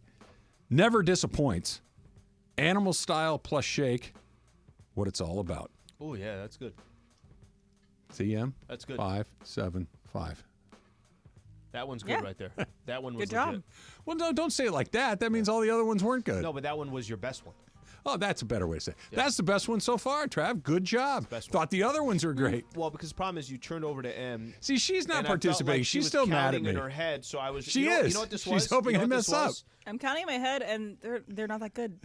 No, this was an umpire. You were very enthusiastic until I said that you had 6 in your first stanza, and then you punted and you haven't participated in this since. But that's fine. I have given you haiku since. I was looking at the umpire like, was that ball or strike? Like that's just basically what I was looking at. Oh no, I'm getting squeezed. Right? If she were the umpire and I'm the pitcher, I basically have to Angel throw it right down the middle. Yep. No, because Angel Hernandez couldn't even do it on purpose. Like you are far more skilled in your occupation than Angel Hernandez is in his. It's a Lakers winning Wednesday on 710 as we react to everything from last night in New Orleans, and we're also, of course, looking ahead to Game 1 of the playoffs on Saturday night against the Denver Nuggets. Don't miss a moment today on 710. Keep checking back with us all day long, and don't forget all the reaction made possible by Michelob Ultra, 2.6 carbs, 95 calories. It's only worth it if you enjoy it. Unfortunately, we did not have our pickleball game, or I would have had 13 of those. Yeah, I was going to say, you are having a good like time. My annual. And at the Genesis, I believe you got a couple of Michelob Ultras in there as well. You're having a good day. I didn't have to drive. 15th, 17th, 57th, and 11th. Those are the positions, the MLB ranks that Shohei Ohtani has in the following categories. He has the 15th best batting average in baseball at 341, way, way, way above his career average. Very good. He's got 4 home runs, which is tied for 17th, which is good, not great, right? He's going to get there. RBIs, he's 57th with just 10. Okay, considering he bats in the middle of an order where he's going to get ample opportunities. Mookie's literally on all the time. 5 hits last night. 5 for 5 yesterday. Yep. His OPS, his on base plus slugging, is over 1,000, which is bonkers. It's 1.019. That's 11th best in baseball. Anything 750, just if people are unfamiliar with that number, 750 is kind of about average. Anything in the 800s is pretty good. 900s is exceptional. Over 1,000 is stupid. How many you think right now are over 1,000? Well, there's at least 11 because he's 11th, right? So, but by the end of the year, there might be one. There probably won't be. The leader in OPS usually lands in the high 900s, somewhere around there. Okay. But it's that 10, the RBI number at 10. He's batting 056 with runners in scoring position. He's coming up, like you said. Mookie last night had 5 knocks. That. He's coming up with guys on base all the time. And his approach at the plate, Slee, with guys on base is so different than when you watch him come up without runners in scoring position. He's trying so hard to be that guy. He's trying so hard to be the $700 million guy, to be the guy that breaks the game open, that he's kind of taken himself out of the game a little bit. It seems like to me when I watch it that he's just pressing a little bit more than he does in those other at-bats. I think there's going to come a moment. I don't know when it's going to come. But I think there's going to be – I'm sure there was a relief when he hit his first home run. Sure. Like, okay, that's out of the way. I'm sure there was a relief when we actually go back a little bit further than that. The first time he wore a Dodgers uniform, and it's like, okay, hey, now that's it. We're in South Korea, and we're getting ready to go. The first time he's at Dodger Stadium, the first time that he's – I think there's going to come a point where you and I are sitting here and we're saying that, hey, in his last 20 at-bats with runners in scoring position – he's 9 for 20, and he's got a couple of home runs, and here's a chunk of RBIs that are there. I agree that he is pressing. I agree. I mean, yesterday was a perfect example. There were runners on scoring position almost every time that he came to bat, and a lot of these he's just hit it to the second baseman, or they're not even productive outs. They're outs, and you call it a day there. There's going to be a time where he turns that corner as well, and that's the only thing that I could really think of right now with Ohtani that you could pay attention to and you could critique. So a couple of things. There was an at-bat last night. There's runners at second and third, 1 out. I forget which inning it was in. Really, kind of in the middle of the game. And he comes up to bat, and you could feel it from the announcers. They're like, oh, this is an opportunity for him to kind of, what you're talking about, just get one, and it feels like the floodgates will be open, and here we go. First base is open. Shohei Ohtani's up to bat. I get it. Freddie Freeman's on deck, so you can't just walk him automatically. But I'm going to be a little bit careful. It's Shohei Ohtani, right? And the first pitch was an elevated fastball that was well out of the strike zone, and he's swinging out of his shoes like he's trying to hit it into the parking lot. And it's like, okay. And it just was a reminder, he's a human being. He's not from another planet where he doesn't have emotions or anxiety or wanting to do more than maybe he's capable of in any given moment. And look, I get it. I go dark quickly when it comes to the Dodgers because I've been traumatized as often as I have over the last couple of years. Trying too hard doesn't work in baseball. It doesn't work. Usually doesn't work in a lot of things. It doesn't work in most things, but it really, try easier is a baseball phrase for a reason. You play with concentration, you play with great intent, but try easier. Just let it happen. Trust your ability. Try easier. He's a human being. He's pressing. He wants to, hey, all this, I got it. What about that first playoff at bat? What about that first playoff game a couple of guys on? I think he's going to be fine. I think that these numbers will all find his career levels because he's that talented of a guy. But it was the first time we've really seen him through all the Ipe nonsense and everything else. He's a human being. He's pressing, and you can feel it. And I immediately went to, is he going to press in the playoffs? Like, it took me 4 seconds to get there. By the way, that's interesting. It's interesting that you say that because that is literally the foundation of the Dodgers' problem in the postseason. And one of the solutions was, no, Shohei's going to come in. He's going to change all of that. And I know it's very difficult for you to get too excited about things in the regular season because it's not like they haven't won 100 games before. It's not like they haven't won the division before. It's not like I tell you, and they're going to again. And there's a big difference between the two of us of how we cheer for our baseball teams. If the Padres won 90 plus games, that's a really big deal. Sure it is. If the Padres won 100 games, oh my gosh. If the Padres won the division where the Dodgers are so dominant, that's a really big deal. I've been there, done that. I've done that 100 different times. And haven't done the other part.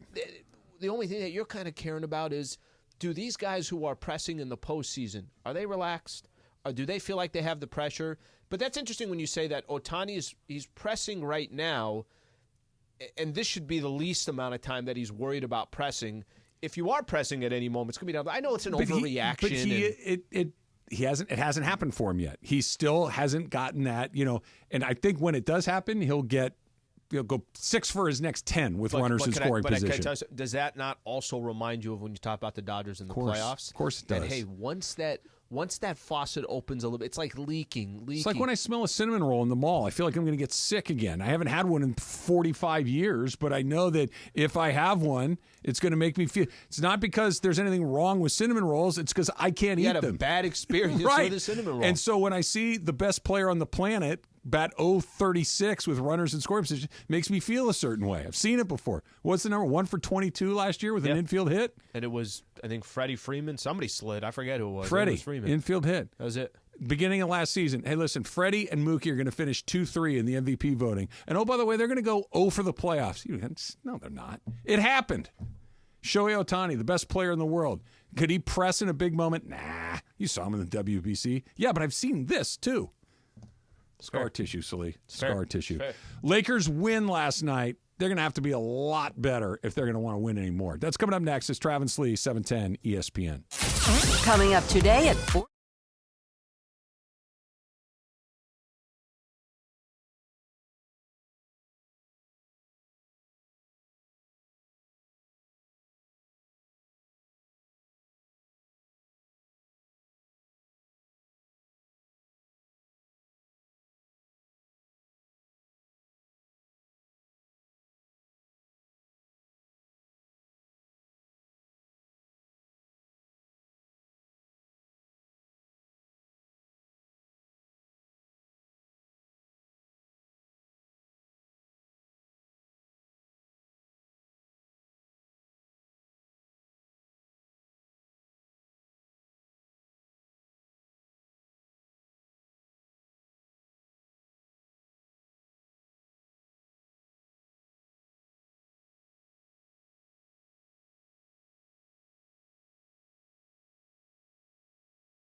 person dropped off food at your house twice in one day?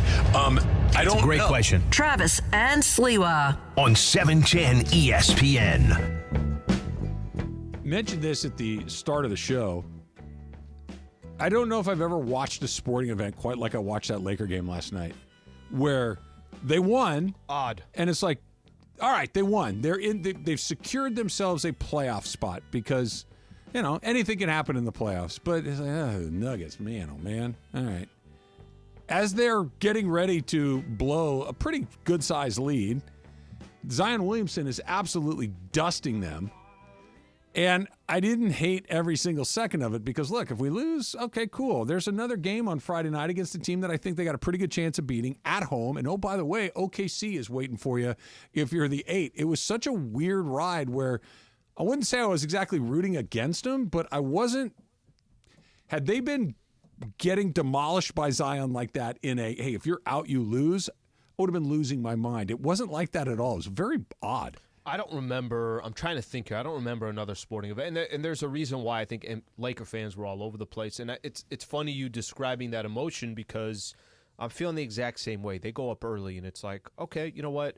They already beat them last game by 30, or they were up at 32 at some point. Now they're up 18 against the Pelicans. Guys, let's stop this whole thing of, well, if they lose, then they still got a chance to get to the Lakers are beating the Pelicans. That's it.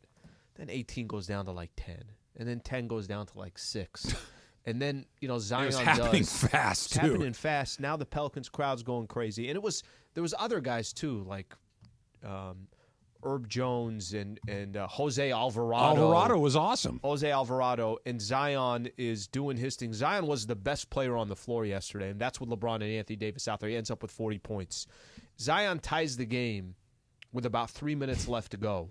And I thought in my mind, I'm like, okay, well, I kind of started already kind of planning in my head. I'm like, okay, so they're going to have a home game on Friday. I did. I started thinking they're going to have home. When there's 3 minutes left to go and Zion tied the game before he went out for his injury, yep. I think the Lakers were going to win the game. I didn't either. All the momentum was going towards. When you watch the Lakers lose, there was something about yesterday's game that's a perfect foundation of when the Lakers lose. Nobody moves anymore. Yeah. Braun is just dribbling the ball. Yeah. Anthony Davis is not asking for the ball. Darvin looks a little kind of like, okay. Like he doesn't know what he's doing? Yeah.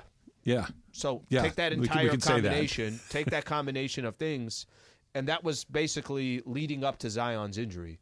Zion gets hurt, he's out. It's like, okay, Lakers are probably going to win this thing because the best player on the floor is not there. But I'm going to stop you for a quick second. The chances of playing the Oklahoma City Thunder. It's off the ground. The chances of playing Oklahoma City Thunder potentially versus playing the Denver Nuggets potentially, how does that not go through your head? It's such a drastic difference. But there was no guarantee they were even going to get to OKC. Sure. But it didn't feel catastrophic the way usually losses at this time of the season can feel catastrophic. It's weird. They're going to have to be a lot better because let's stay here for a second. Zion Williamson was demolishing the Lakers for almost the entire second half. That he decided, I'm just going to go to the basket, I'm going to get lobs, I'm going to knock down shots, and there didn't feel like there was anybody in the building that had a chance to stop him. Nobody. And with that little backdoor that he did on LeBron, where LeBron just completely lost track of him, like he was taking one of the greatest players of all time to school a little bit for a few minutes. You're like, uh-oh. That guy's the best guy on the court. No one's got an answer for him. It's the first time we've really seen. This is the highest stake of a game for Zion that we've seen. It's the first non-regular season game that he had ever played in. Yep. And he was ready for it right up until he got hurt without anybody touching him. It was just really fortunate for the Lakers, really incredibly unfortunate for him and the Pelicans, but also, oddly, not surprising. Like that he went out with that injury. Were you like, oh, no way? I wasn't. It was like, oh, yeah, there you go again. A guy that has had trouble staying healthy, a guy that's had trouble staying fit, broke at the worst possible time. Not a surprise. So Woj put this out there. He's going to be reevaluated in 2 weeks. Okay, well, now you're assuming the season's over by the time he comes back. Because even if you win against the Kings, now you got the Thunder. You're going to play a 7-game set against the Thunder without Zion. Your season's going to be over. It's probably the last time we saw Zion was going to be last night. But there is something about... Remember, there was a lot being made about Zion dropped a lot of weight? Yep. Yeah, I'll be honest. I'm watching him yesterday, and I'm like, okay, maybe he just weighed a lot more, and I could, or sometimes somebody could drop weight, but because you can't even tell if it was 20 pounds. Well, he's such a big guy. It's probably going to look a little bit different. And I'm sure there are a lot of people that are looking at Zion, and that's going to be the criticism towards him, because that's kind of been the criticism towards his career so far. Once your fitness is a part of your equation, it's a part of your equation until it's not a topic for a super long time. My hand is firmly in the air. Mm-hmm. Sometimes I am much lighter than I am at other times. Right now, I'm in a good spot. But no one's believing that this is the new me, that I'm the guy that walks every day and that makes good food choices. And because there's 50 years of evidence to support the other thing. Sure. Right? So I would have to live my life like this for a few years before it'd be like, yeah, Trav just changed his way, lives his life. That's where Zion is a totally different scale, but it's the same idea. He's up, he's down. The play-in tournament, not the play-in tournament, the mid-season tournament, in-season tournament. The topic wasn't that the Lakers beat them by 100 that night, which they did. It's, oh my, did you see Zion? Like his guts swinging back and forth. It's like, oh my gosh, what's going on with that guy? And they did lose a lot of weight. But he's never going to look like Brandon Ingram. No. He's never going to look like LeBron James. Mm-mm. He's never going to look like that. He's always going to carry a little bit extra, but it feels more than just a little. And it broke at the worst, but he broke at the worst possible time. He's out for the Friday night game against Sacramento. Who knows if they win, if he's able to come back at some point or another. It was a drag because it felt like, okay, there he is. It's finally happening for him in a big moment where everybody gets to see it, and gone. I remember there was a story Barkley said when he came out of college. He gets drafted by the Philadelphia 76ers. So he's with the Sixers. And there were a lot of vets on that team. And I hope we see this with Zion. Here's the unfortunate part about his situation with New Orleans. He didn't have Moses Malone on the team, or somebody like that he truly respected, Hall of Famer, the whole thing. I guess there was a story that Barkley, first off, I don't think wanted to be drafted by the Sixers. So on purpose, he was completely out of shape. And Moses Malone one time pulled him and said, you got to drop some weight. And he's like, okay. So he respected him. And he goes, I think he went from 270 to 260. And Moses would say, drop another 10. Okay? Goes from 260 to 250. Drop another 10. And this was all based off of how Moses Malone was watching Barkley in practices and games and everything else. Sure. Drop another 10. And I think he got all the way down to 230. And Barkley said, I didn't like my weight there. Now, all of a sudden, I couldn't be me. I was too thin. So he got up to, 240, 245. But they found the weight. Yeah. And he listened to Moses Malone. I use Barkley as an example because I think Barkley's a good example. That guy was never, chiseled in the NBA. No. Barkley was kind of a thicker guy. But as he got older into the league, he was fit way more often than he wasn't. Like when he was in the Suns, he was fit. When he was in Houston, he's pretty fit.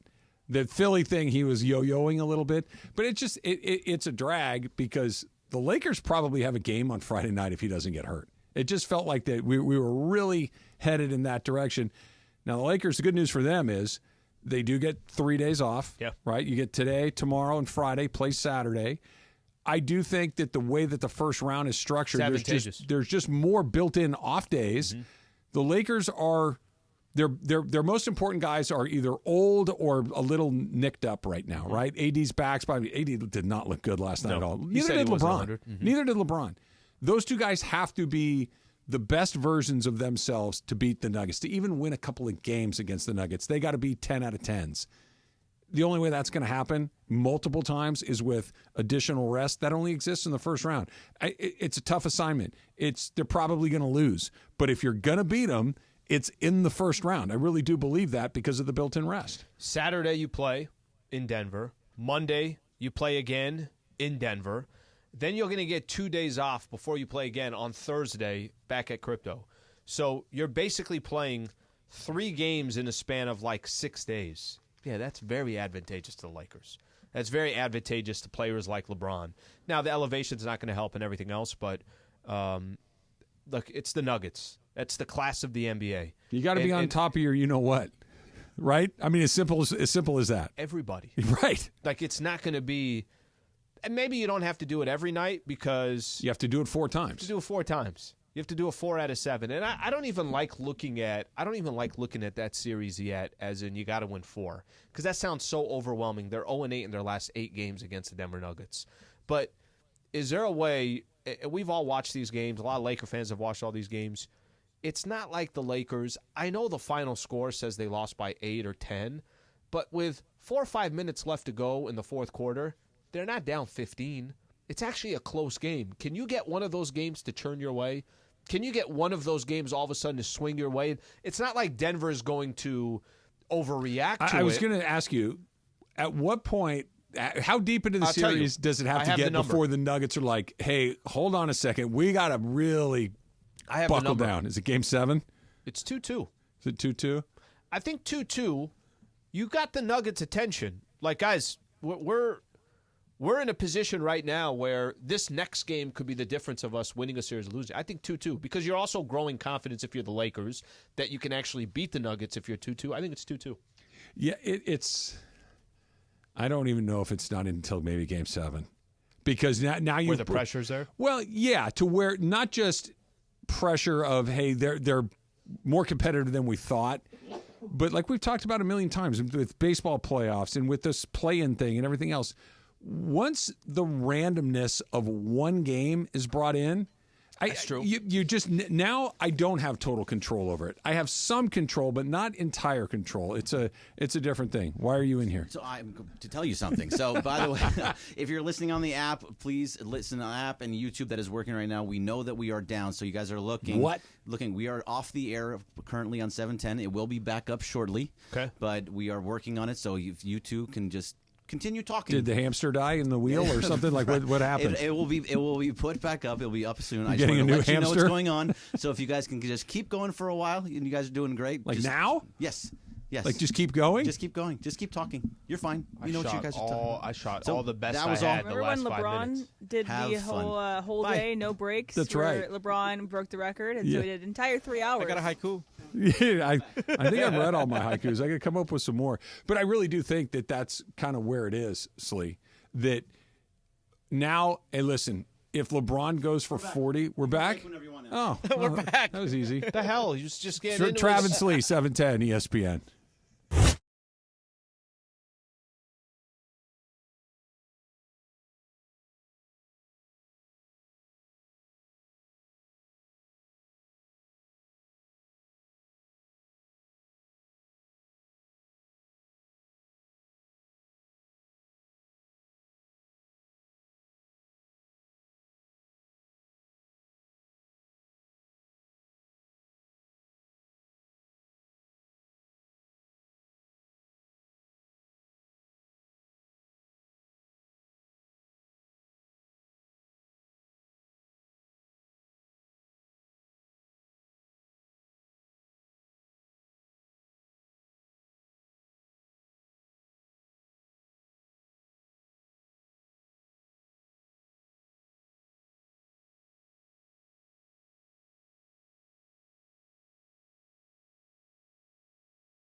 Hal and Sliwa. Travis and Sliwa. But do you think it's the right move? Do you think it's the right strategy? No. Live from LA Live on 710 ESPN. All right, it's a Lakers winning Wednesday on 710 as we react to everything last night in New Orleans. Lakers looking obviously ahead to Game 1 of the playoffs on Saturday night against the Denver Nuggets. By the way, tip-off's going to be at 5:30. Don't miss a moment today on 710. Keep checking back with us all day long. And don't forget that all this reaction is made possible by Michelob Ultra, 2.6 carbs, 95 calories. It's only worth it if you enjoy it. They're talking about the Warriors on NBA Today right now on ESPN. That's over. I mean, I think it's a fun topic. We talked about it a second ago too, but make the case why you run it back again. Try to make the case why the three-headed monster of those three guys are still the core of a championship team moving forward. I think the only way you can make a case for it is you can say, look, we've done this before where we remixed everything. And we did go out there in the offseason and we traded for guys like Andrew Wiggins, and they've done a really good job drafting and developing some of these younger players. So those are obviously going to be cheap options for now. You don't have to pay them yet. Chris Paul, he's going to be gone. So you don't have to worry about Chris Paul anymore. Season that was. That you can say, look, Clay is going to come in at a discounted rate, and he's going to come in off the bench, and he's going to play only based off of production, not the name Klay Thompson. That's the only case that I can make, that you're not going to get tied up and now all of a sudden, any flexibility that you have is gone. That's the case I can make, and I don't believe it because they were 10th this year. They barely got in a year where you made the point, Memphis was getting better next year. Memphis is a playoff team with their guys. They are a playoff team. The Houston Rockets are an getting interesting team. Better. Wemby is going to be on a playoff team sooner than later. Who's coming out? Well, I think Golden State's Golden State's the one I look at and say that might be the team coming out. And the other one is, if they run it back again, at least potentially could be the Lakers. Could be the Lakers. Right? Because they've been floating in that same kind of section of the standings that the Warriors have been. Estate. They kind of do. But they did win last night. Changing gears here a little bit. Did you get a chance to read the Bill Belichick piece in ESPN.com? So Don Van Natta, Seth Wickersham, and Jeremy Fowler collaborated on a piece about why Bill Belichick is unemployed. I would encourage everybody to read it. I'm going to tell you what I think about it, and I don't mean to poison the well, but it may. This is basically an article of Bill Belichick and Bob Kraft calling each other names and saying, I'm not employed because you sabotaged it. And Bob Kraft's team saying, no, you're not employed because you're a bad guy while you were here. Yeah. That's the takeaway was that. And I think all things can be true say, at the same time. Right. I think they are too. Yeah. It just, Bill Belichick is in his 70s. Bill Belichick is Bill Belichick. Has done it the same way for the entire time that he's been a coach, has been very successful. And so if you've been successful and you've been doing it for a long time, why change? Why? And you don't change. The older you get, it's not like all of a sudden you start changing. And his last couple of years with the Patriots, why they sucked, is they didn't have a quarterback. Okay, so he can use that as an excuse. I didn't have a quarterback. What do you expect from me? You know? So I think that, Bill has some reasoning to why his motives have, how his methods have worked. Here's, I think, the bigger question. We just all assumed in the offseason Belichick's going to have a job. Yes. We assumed that, by the way, with a couple. We assumed that with Vrabel. Well, we assumed that with potentially with Pete Carroll. Maybe a little bit less with Pete Carroll, but we assumed that. What happens if he doesn't coach this year? Are we still thinking Belichick's going to get a job? So 15 is the number? He's 15 wins short of breaking Don Shula's all-time record? 2 to 3 years. Two mediocre seasons gets him over the plus? top. He's 72. Okay. Here's the part about that with Belichick.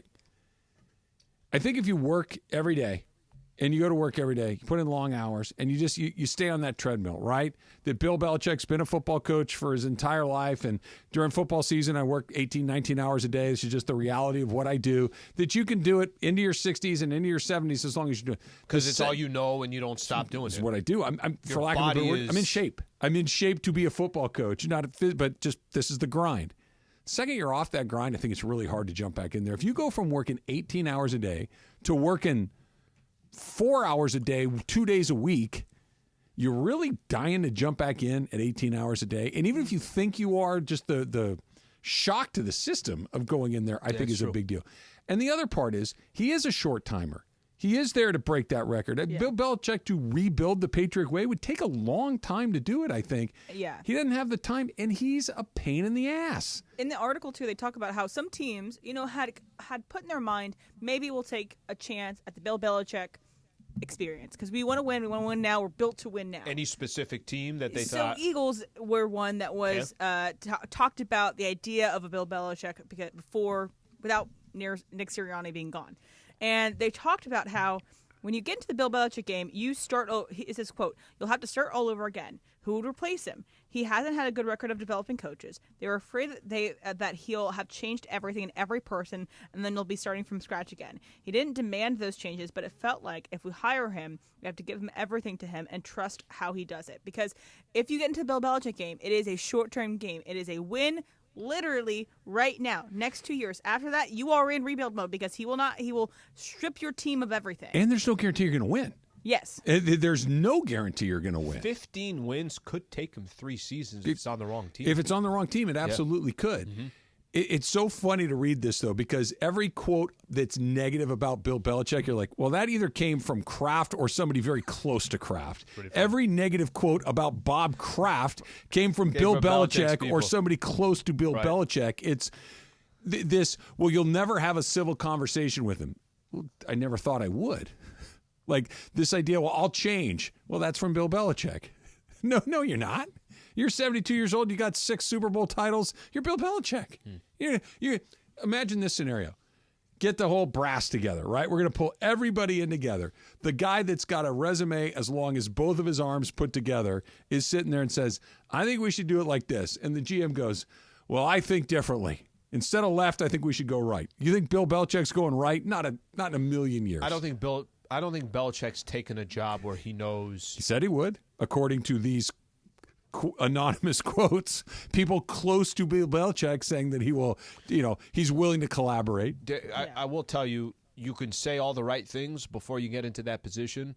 If you're Bill Belichick and you have a hard stance on something, I have a tough job. I have a tough time believing that would happen. There was somebody quoted in the piece about Bob Kraft calling Arthur Blank, who owns the Falcons, and telling him, be careful with this guy.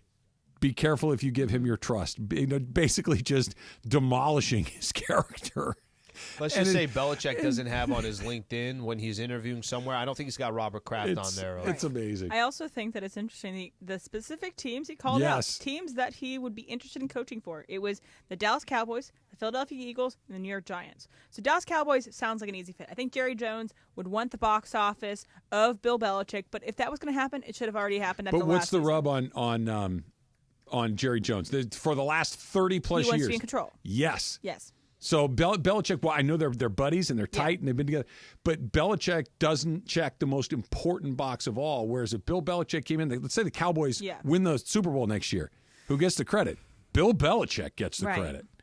I think that the best option, if I was a team out there, I think the Philadelphia Eagles would be the best option for him. I think that they are. What's the third team in? They're most ready. The Giants. The Giants don't have a quarterback, so it's going to be the same situation they had with the Patriots. They're not going to be very good. The Philadelphia Eagles, though, have a quarterback, have a team. They had a lot of people leave in this offseason. They had some offensive line leave, which is the reason why Jalen Hurts is so great. But I do think that Bill Belichick could do a lot with the Philadelphia Eagles. So of the 3 teams, I think Eagles should be the most listening. What do you mean the Giants don't have a quarterback? Did you not see Daniel Jones answering questions the other day? With his eyes bugged out of his head. What the hell was that? It looks AI. I know it's not. It looks AI.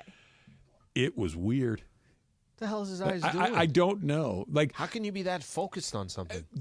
Have you ever had a conversation with somebody? Like, I think when we all talk to each other, to a degree, I make eye contact with Al. I make eye contact with Jorge. But with I'm Emily. not doing this. But you're not unblinking like a hostage, staring at somebody the entire time, like you're trying to see through their soul. It was so strange. Bill Belichick plus Daniel Jones. Let's go. Hot and cold coming up next. It's Travis Lee, 710 ESPN. Rotolo Chevrolet, Dealer of the Year, 14 years in a row. How about that? 14 years in a row. Think about a guy that wins the MVP 2 years in a row. Oh, my gosh, he's a legend. He's going to the Hall of Fame. 14 years in a row? That doesn't happen unless we're talking about Rotolo Chevrolet. So If you've been thinking about a Chevy Silverado, like me, if you've been thinking about any Chevy cars and trucks, you got to go to Rotolo because the selection, they've got what you're looking for. The pricing, you're going to get a great price on it. But the customer service, second to none. That's what they hang their hat on, and for good reason, because you're going to tell your friends, they're going to tell theirs, and this is what Rotolo does day after day. You see Mike Capozio on TV. You've heard him on this show. He's dancing. He's having a good time, but he's serious about customer service. He's going to make sure that you have an experience that you tell everybody about. Courteous, transparent, upfront. You're going to feel great about your trip to Rotolo Chevrolet. Right off the 210 freeway, Sierra Avenue exit. You can't miss it. Sea of Silverados. Tell them that Travis sent you in. And if Fontana maybe isn't around the corner from you, go online. RotoloChevy.com. ROTOLO. RotoloChevy.com. It's a battle of East versus Big news, Laker fans. John Ireland here. You can now stream every Lakers game on the ESPN LA app. Don't miss a second of the action with Michael Thompson and I on the call. Plus, all your live and local Lakers talk every day in the palm of your hand. You're one tap away from everything Lakers. You could even win Lakers tickets. Download the ESPN LA app. And bam! Download the ESPN LA app at the App Store and Google Play.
ESPN. And it is Travis and Sliwa. As you know, we've welcomed the new partner here at 710 ESPN, Next Gen.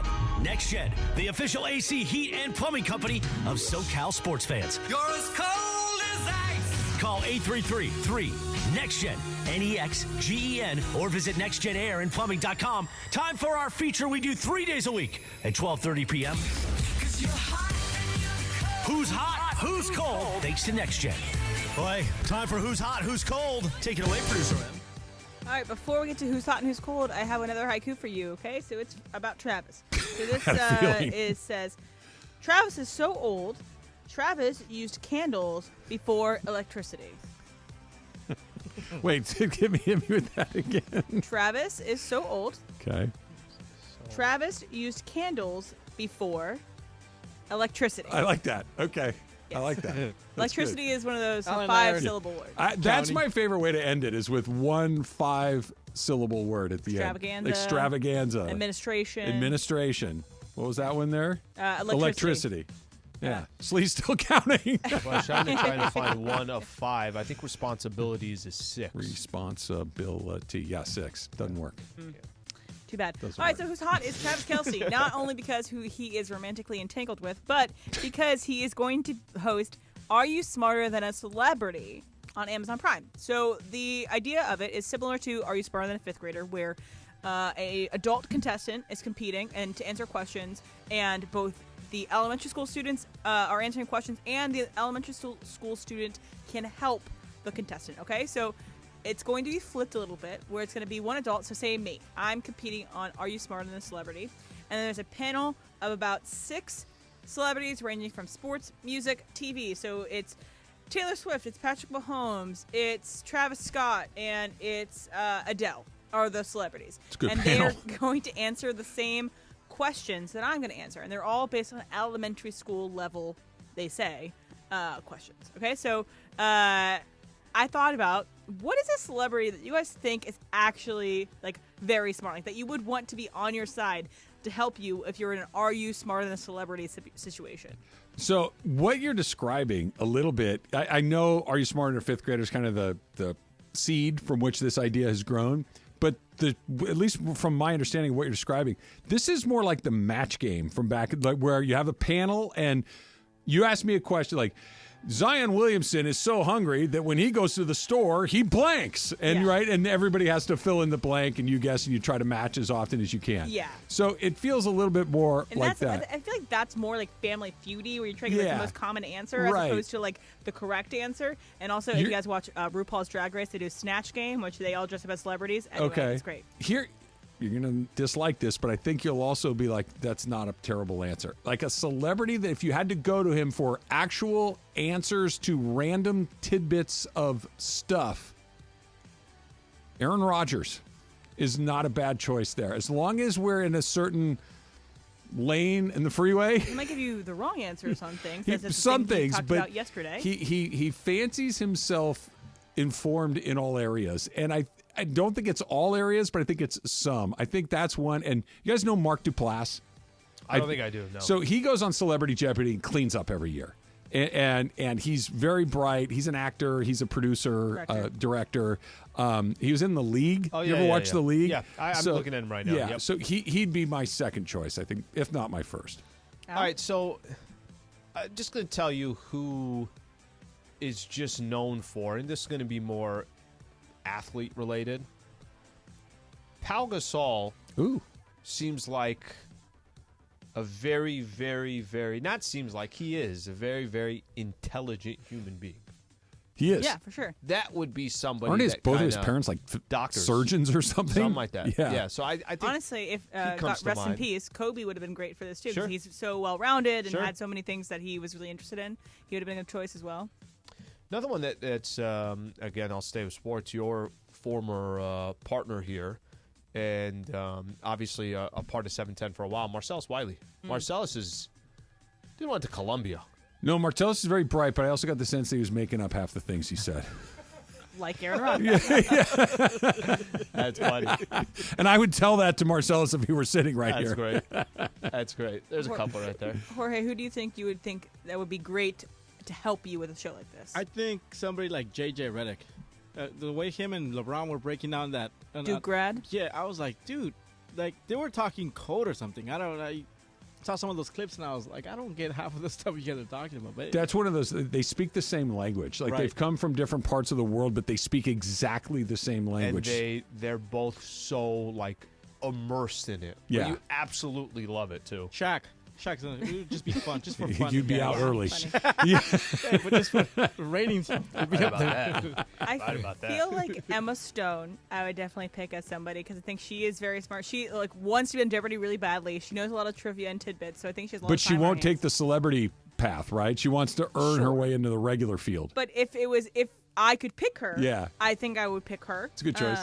I think maybe I was thinking maybe Marty Scorsese because he has such a knowledge of a lot of things because he talks about most of his movies are historical or set in popular culture at the time. So I feel like he maybe has a broad width of things he knows about. Maybe you'd get a question about the Rolling Stones too. Yeah. He would nail that. And yeah, it'd be really good on that. So now time for What's Cold. What's Cold is the Blair Witch Project reboot.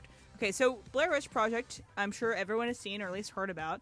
1999, another one of those movies that came out in 1999. I loved that movie. Did you? Yeah, I did. It's great. I saw it 3 times in the movie theater. I was going to say, I think it was, I don't know if it's the first of its kind. It was something different. Of the found film. Yeah. It was different. Found footage. It was unique. So it's unique not only because what they did with the handheld cameras and everything, but they did it because they basically messed with everybody on the project. The actors had no idea what was happening. They were given stuff on the day, like, hey, here's basically the objective of your character. Go do it. They weren't given lines. They weren't given, hey, this is going to happen. And they were truly terrified.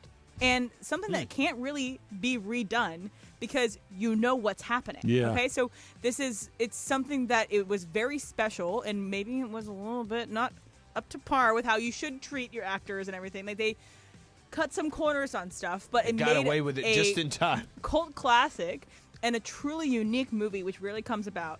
Can I ask you a question? I don't know what the perception is of those in the industry. Is it considered a cult classic? It is considered by the industry top tier in terms of unique filmmaking, unique filmmaking of. No. Horror movies. Incredibly popular. I missed it somehow. Yeah. No, I've never seen it. Oh, you never watched it? I saw it? the chance to. Yeah, I was in this late 90s, something like that. 1999. I was in high school. I was able to see it 1,000 different ways. I knew it was popular. It's a genre of movie that's like a horror movie that's not really my thing, so I just never got there. But it's been in the zeitgeist forever. It's still kind of referred to as that style of movie, like Blair Witchy kind of. I've never seen it. Well, you have the chance to. It's on, I believe that's on Hulu. But the reason why I'm bringing this up is because they are attempting a reboot with none of the original filmmakers. One, they have done this before. They've done sequels before, I believe in 2006 and maybe in 2000. Again, not with... To Blair Witch? Yeah, not with the original people. And so they sucked. The fans of it hated it because you don't get that special stuff of... It was all surprise. It was all kind of seat of your pants. It was very punk rock in a way of movies. Whatever. So they're attempting a reboot for this movie, and I think that it will be the worst thing out there. And so, and ruin something that's great. Have you? Is there a movie that you hold in high regard that has been remade that you also like the remake of? So. Speaking of which, so The Talented Mr. Ripley. So yeah, they got a series now, right? There's a series on Netflix right now called Ripley. The 1999 version. I did see that one. Was actually not even the original. Purple Moon is the original based on the book. Anyway, so this story has been told multiple times. I think that each time it's told is actually telling it very interestingly in a different way. So personally, I think the Ripley series is something that has enough time in between and has been done well. There's a lot of movies too. I don't even realize were reboots. You know, that's where it's the good stuff. That's the good stuff. But if there's a movie that you hold in very high regard that they try to redo, at least me personally, I'm disinclined to like it because you're messing with a very fond memory to begin with. So again, I did this for Little Women. I really loved the 1994 version of Little Women with Winona Ryder and Claire Danes and Susan Sarandon, and I really loved the 2019 version. And I think that both versions tell a different story. So I think it's the care in which the people making the movie, if they're super fans like me, then they'll make a good product, I think. The Dump is coming up next, but first, Who's Hot and Who's Cold is brought to you by NextGen, the official AC heat and plumbing company of SoCal sports fans. Call 833-3-NEXTGen. That's 833-3-NEXGEN. Or, of course, you can visit nextgenairandplumbing.com. The Dump, next. Travis Lee, 710 ESPN. Waba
Yes, it's time for the dump.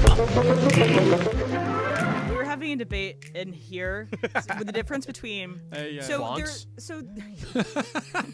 drew the line. I was like, I'm not crossing that. But. So there's, you know how Willy Wonka, so the Gene Wilder one and then the Johnny Depp one, same story, just different characters, different person doing the story. So I would call that a reimagining.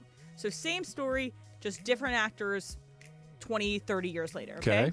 But a reboot would be like the Wonka movie with Timothée Chalamet that came out this year, which is a prequel that tells a different side of the story. You guys agree with that? So I think that like sometimes the reimagining works if you almost forget about the original, or if it's like it's a totally different style, you know? 1,000% agree, but the only difference is, and this is the perfect example, because the Gene Wilder Willy Wonka was one of my favorite movies as a kid. It just it hits me even now when you see it on HBO or whatever. Like it's like, oh, I love this, and you'll watch it for half an hour or whatever. It's just a fun movie to watch. The Depp one, I'm not saying it's good, bad. I don't have a sharp enough eye. I'm telling you, I didn't like it because Gene Wilder wasn't in it. Gene Wilder had been dead for 20 years at that point, but it's just. You have a personal connection to the original piece of work that's hard to put aside. If you don't know it, I think it's just, these are both cool. But if you've got that feeling for it, it's a little bit challenging. And like the live action versus a cartoon, I think everyone's kind of it's not always one rule that it doesn't work or it does work. So Brock Purdy was on with McAfee yesterday, and apparently not only is he winning games every time he goes out there, but he's saving reporters from coyotes. Okay. Take a listen. We're shooting this commercial by a hill on the outside of the city, and I see this thing, trotting by, and it had a long tail. I was like, bro, it looks like a mini wolf. And sure enough, no one was going to scream, and I was like, all right. And so I screamed, and I was like, yo, there's a coyote. And that thing went running off. But, it could have been an ugly day on the shoot, but we saved her. Hey, that's Brock Purdy football. That's right. It's good decision making. It's pocket awareness. It's understanding that you don't want to make the big mistake, that you manage the offense and you tell somebody when a coyote's sneaking up on you. So I think that it's the thing is he didn't tackle the coyote and save the reporter that way, but he just basically was like, "Hey, coyote." Yeah. Okay, wait. Right. And the coyote got caught. And the coyote's like, all right, let me get out of here. It's like Swiper and Dora the Explorer. Like, right, Swiper, no do you have swiping. Coyotes in your neighborhood? Yes. Okay. We do. John, you're out on the golf course a lot. I'm assuming you see coyotes frequently. Almost every time I play. They're comfortable. Yeah, they don't have a problem. They're not super scary. No, but they're not scared of you either. At all. Yeah. At all. But they also kind of hang around the fringe. They're not trying to sneak up on you or anything. The coyote, if I saw a mountain lion, I would have an accident. Here's the problem with the coyotes in neighborhoods, especially when I was in Silver Lake, where it's kind of back up by the woods, Pasadena, that kind of.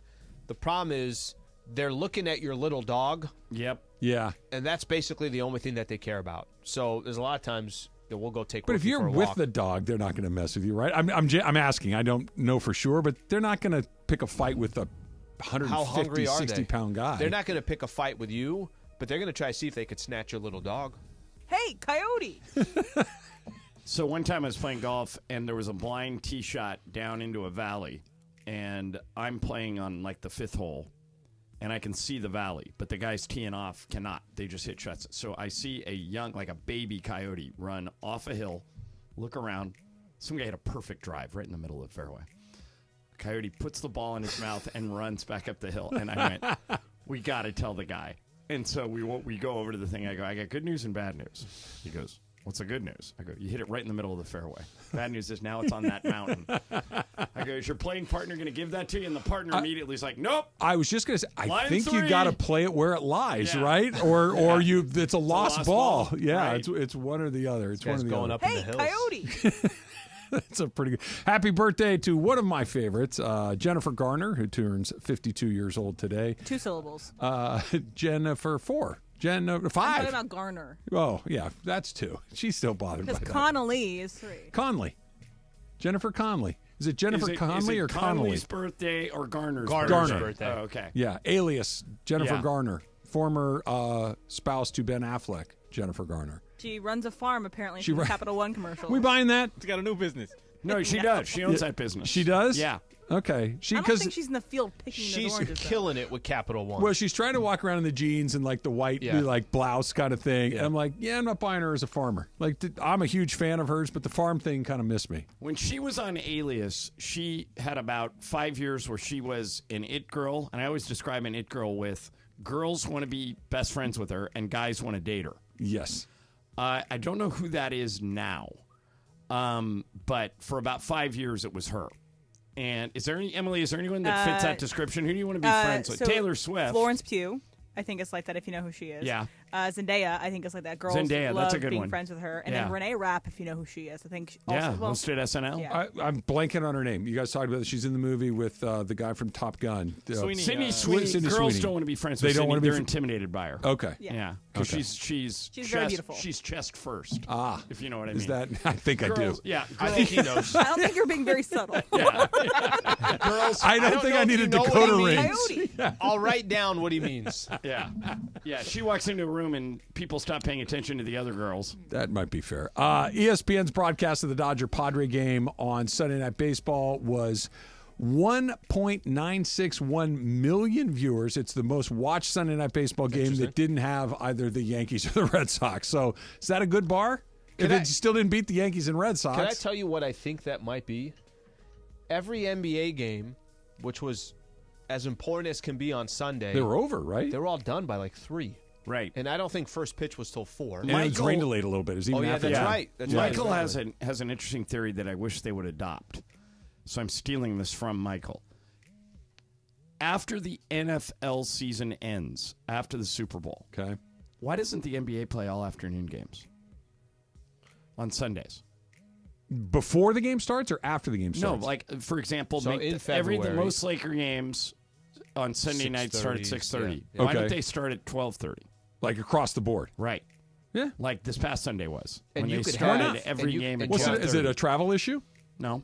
John, what you could have is you could have a Sunday night basketball game. You can have like a premier game that's at Right. 5 o'clock, almost taking But kind of you the can same also thing. take the afternoons. You're basically competing against golf. It's good. No, I like Yeah. that. Blow golf out of the water, too. Well, golf is, Trav, you and I are watching golf, but Emily and Slee aren't. No. You know. Well, and you We're and all I wa- are we're all watching the barely Lakers. hanging Clearly on right not now. watching it. I watched the Masters. Lowest rated Masters in 10 years. Look, Scotty Scheffler is a great player, but he's an absolute zero from a personality standpoint. Here's He's just the not major an interesting issue. guy. Until they get this Live PGA Tour thing worked out, people are turned off by all the division in golf. They got to get it worked out. But even like who's the best personality in golf right now? Is it Rory? And even he's pretty vanilla. Rory's Who's the not a super best personality in golf. Tom Kim? Not a good enough player. That's what I'm saying. The Like, only chatter about Rory too People is love if he's Ricky going to Fowler, live. but he He's not hasn't good won enough. a major. Yeah. Yeah. There That's isn't a great. that guy. There's a great question. Probably is Rory. And Rory's pretty down the middle, to use a bad golf cliche Right. in this one. But yeah, you know what we should do, Jorge? We should do a little super crosstalk. ESPN AM 710 Los Angeles. KRDC AM 1110 Pasadena, Los Angeles. K2560X 99.1 FM, Pasadena, Los Angeles. It's the greatest segment in LA sports radio history. Oh my God. When the shows come together for magic on the radio. It will only grow stronger. Super Crosstalk. Are we ready for Mason and Ireland to join Travis and Slee? Hey, Coyote!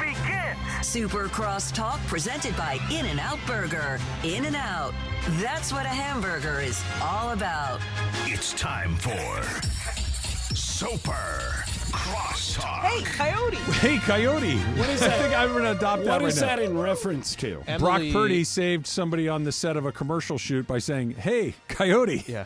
Emily had to basically Okay. describe how the scene was, and that was her. That's how he was saved. Yes. She was saved. By Hey, Coyote. Coyote. Hey, Coyote! I know you guys will spend a lot of time on this. I don't want to spend a ton of time on it. But Zion doesn't go out of that game. Lakers playing Friday night?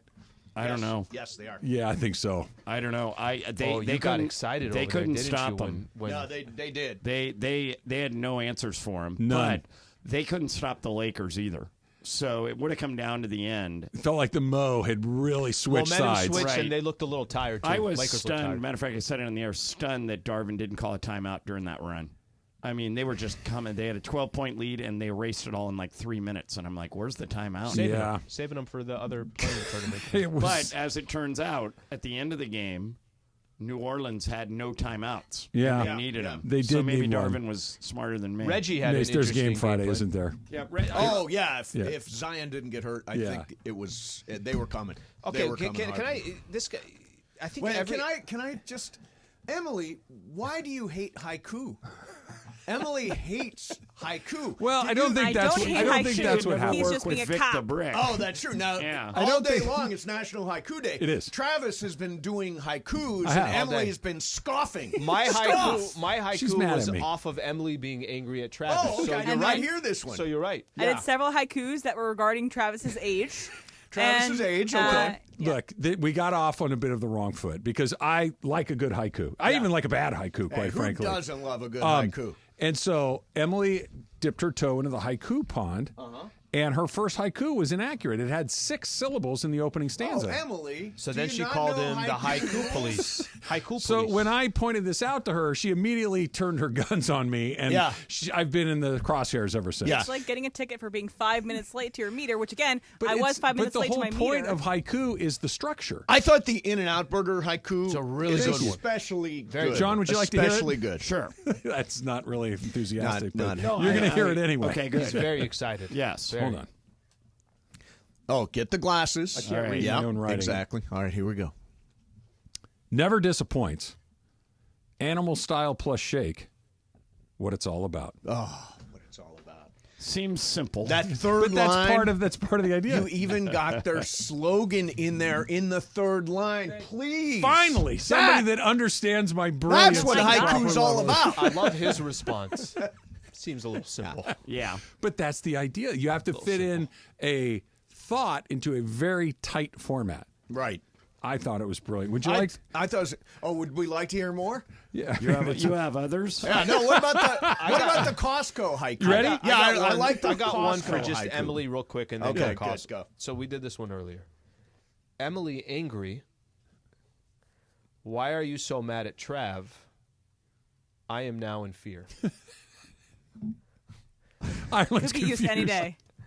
Yeah. That was Emily coming at us. That was Emily. You consider that good? No. Because that's not a good haiku. I consider it a haiku. I mean, if we had... I didn't consider it a If good we had haiku. haiku experts here as judges, that would not pass. All right, how about But this? you know what would pass? Travis's Costco haiku. Speaking of. Okay. Oh, yeah. Hot dogs and tires. Diapers to silk-lined coffins. Extravaganza. I love that it's one, that the Thank third you. line's just 5 See, we get syllables, each one other. word. We get each other. These all suck. No, to me, that's, you've captured the You know what spirit I think of it is? Thank I you. think John got in really, really late last night. And he's like, I don't want I don't want to deal with any of you idiots. I'm just getting through this thing today. I literally woke up with the mother of all colds. You sound a little nasal. Oh, an hour ago I had no voice. Oh, Have you really? gone through did you go to your bag? Yeah, I have deployed all of my tricks. An emergency. I have a feeling it's going to end like it did with you, where you came in, you tried to go, and Bergman pulled the plug on you. Well, you got to be, let's be honest, Saturday you gotta be afternoon very is the careful. big Yeah, you one. got to be on your Right? game. So if I had a game tonight, I probably couldn't do this show. No, but seriously, you couldn't do the show because of the you'll voice? see. You'll see my voice will not sound good in about an hour. Because, I mean, we've got world's greatest Greg Bergman here. Oh, yeah, no, Greg will hop in. Greg's already coming in. Oh, yeah, no. He's in the back going, la, la, la, la, la, la, la. He's warming up. It's like an understudy in a play. Yeah, exactly. He's ready to roll.